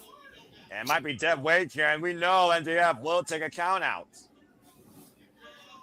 To your point, Ash, you think about when MJF lost that tables and tax match to Mark Briscoe. What he said he needed to do. He needed to reevaluate himself. He needed to find what made MJF. And ever since coming back at World's End and recapturing the Triple B, MJF is once again better than ever, even for himself. Yeah, he's here to show why he's the ace of AEW, and that first title reign of his was no fluke. And right now, Brody King, with the fireman's carry, death by driver at MJF in the barricade. I think he hit that chair, too. MJF in a heap. And to your point, Walter, I think he literally collided into the chair. And the exposed concrete, as you see behind those pads and barricades on the arena's floor. Bandito encouraging Brody King to get up. Both these men laid down and out on the outside. AEW World Championship hanging in the balance. And Hangman Page is the next challenger. Yeah, the town continues here. And Bandito is trying to wheel Brody King on, saying the next World Champion is going to be you. I don't know. I got a weird feeling about Brody being out here, man. Up to 4 right now. Bandito should have stayed in the back. To 5, and you see the way Brody King is still grabbing that left leg. Up to 6. Even if Brody King is getting back inside the ring and stop this count. Yeah, he's got to grab MJF because if he can't win the titles with via count out. Exactly, and MJF's dead weight. Up to 8. Up to 9. Well, they barely made it into the ring. And Brody King had to bring MJF inside with him. It wasn't a matter of both men going inside at the same time of their own will. Mm-hmm. And it took a while because, like, again, the damage done to his leg. And again, you see Brody King still grabbing that left knee, but MJF is not moving. Slowly staggering and Oh getting no, good it's the life. Dynamite Diamond Ring! MJF again always has that ring in his trunks and will produce it when he thinks it's the most critical time to do so. And Bryce Remsburg catching him red-handed. Oh! What a elbow strike by Brody King. Just clocked that boy. And MJF staggered on the yeah, he knows where he is. Oh no! How many's gonna hang in there, Ash? That oh shit look on MJF's face was priceless. And MJF might literally be incapacitated again as he falls asleep on the floor. Brody now falls on through, bringing MJF back inside. This is how Brody beat MJF with the Gonzo bomb. He hasn't hit it yet. If he hits it, we got a new AEW World Champion. Can he hoist him up, though? And got him up. Top bomb connects. Cover. No. Whoa. No one has been able to kick out of the Gonzo bomb, guys. And MJF just did that at 2 9/10. I was ready to say we got a new AEW World Champion. Legit. Mm-hmm. Woo. Brody King showing the intestinal fortitude in the heart of a champion, just as the challenger. Can you imagine Hangman Page versus Brody King for the title? I'm just saying. Be a whole different match that would slap hard. Uh-huh.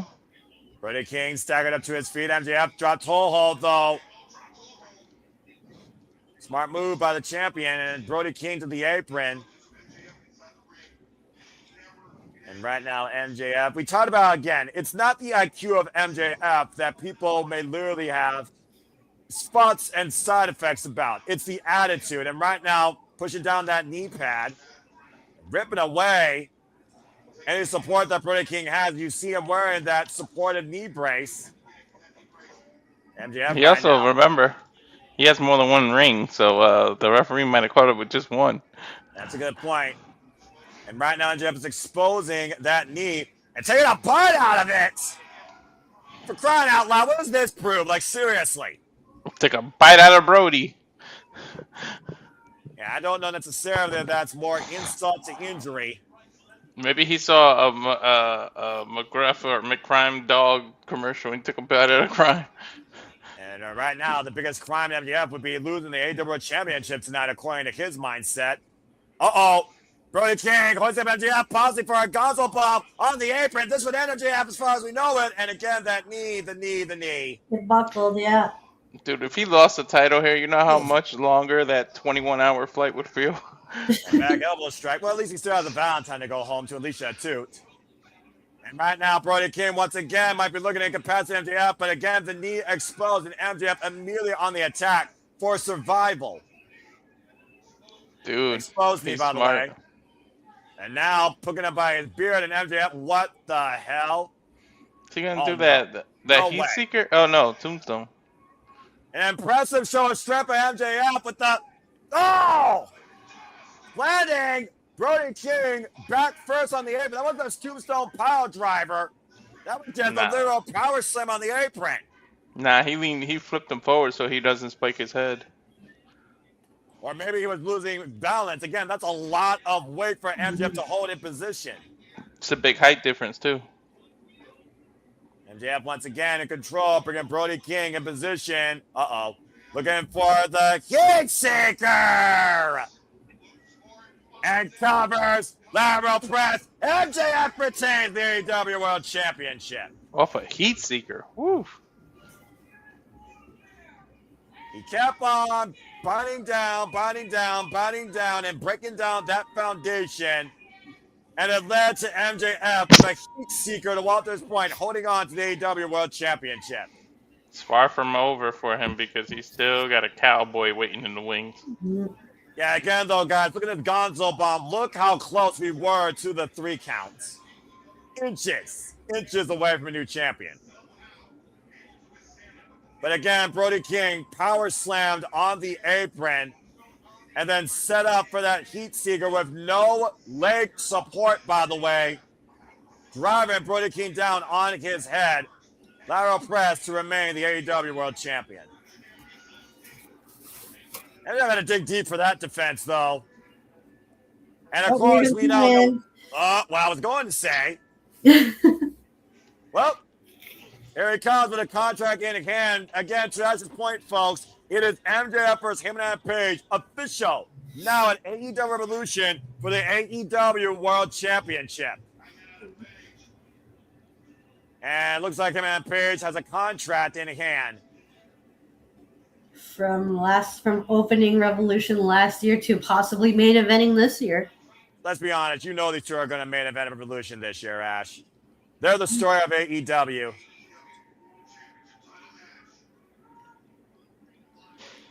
Live from Los Angeles, California, in the Staples Center, Hangman Page challenged Maxwell Jacob Friedman for the AEW World Championship. Whoa, went for a punk out.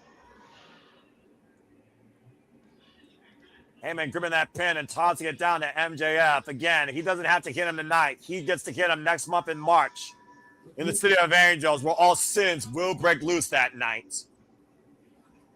There it is, Ash. There it is, Walter. It is official. Sunday, March 15th. Hangman Page will become a 3-time AEW World Champion at Revolution.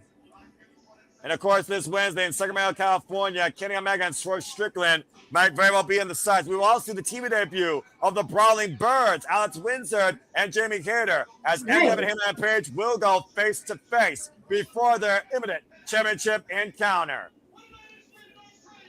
From Grand Slam, Australia, for the Rage of Wrestling, Walter Cruz, and for our baddie Canadian friend Ash, as we go off the air, we thank you all for tuning in. We're going to take a brief hiatus before the madness continues to ensue on the Saturday Shenanigans. Hope you all enjoyed our coverage tonight for AEW Grand Slam. This is where the best wrestle. This is a road to revolution. And until next time, make a positive impact in life. Have a good night. And thank you for tuning in once again to another edition of AEW Grand Slam from down under in Australia tonight. Thanks for tuning in. Walter, cut the fucking feed. It's a hell of a show.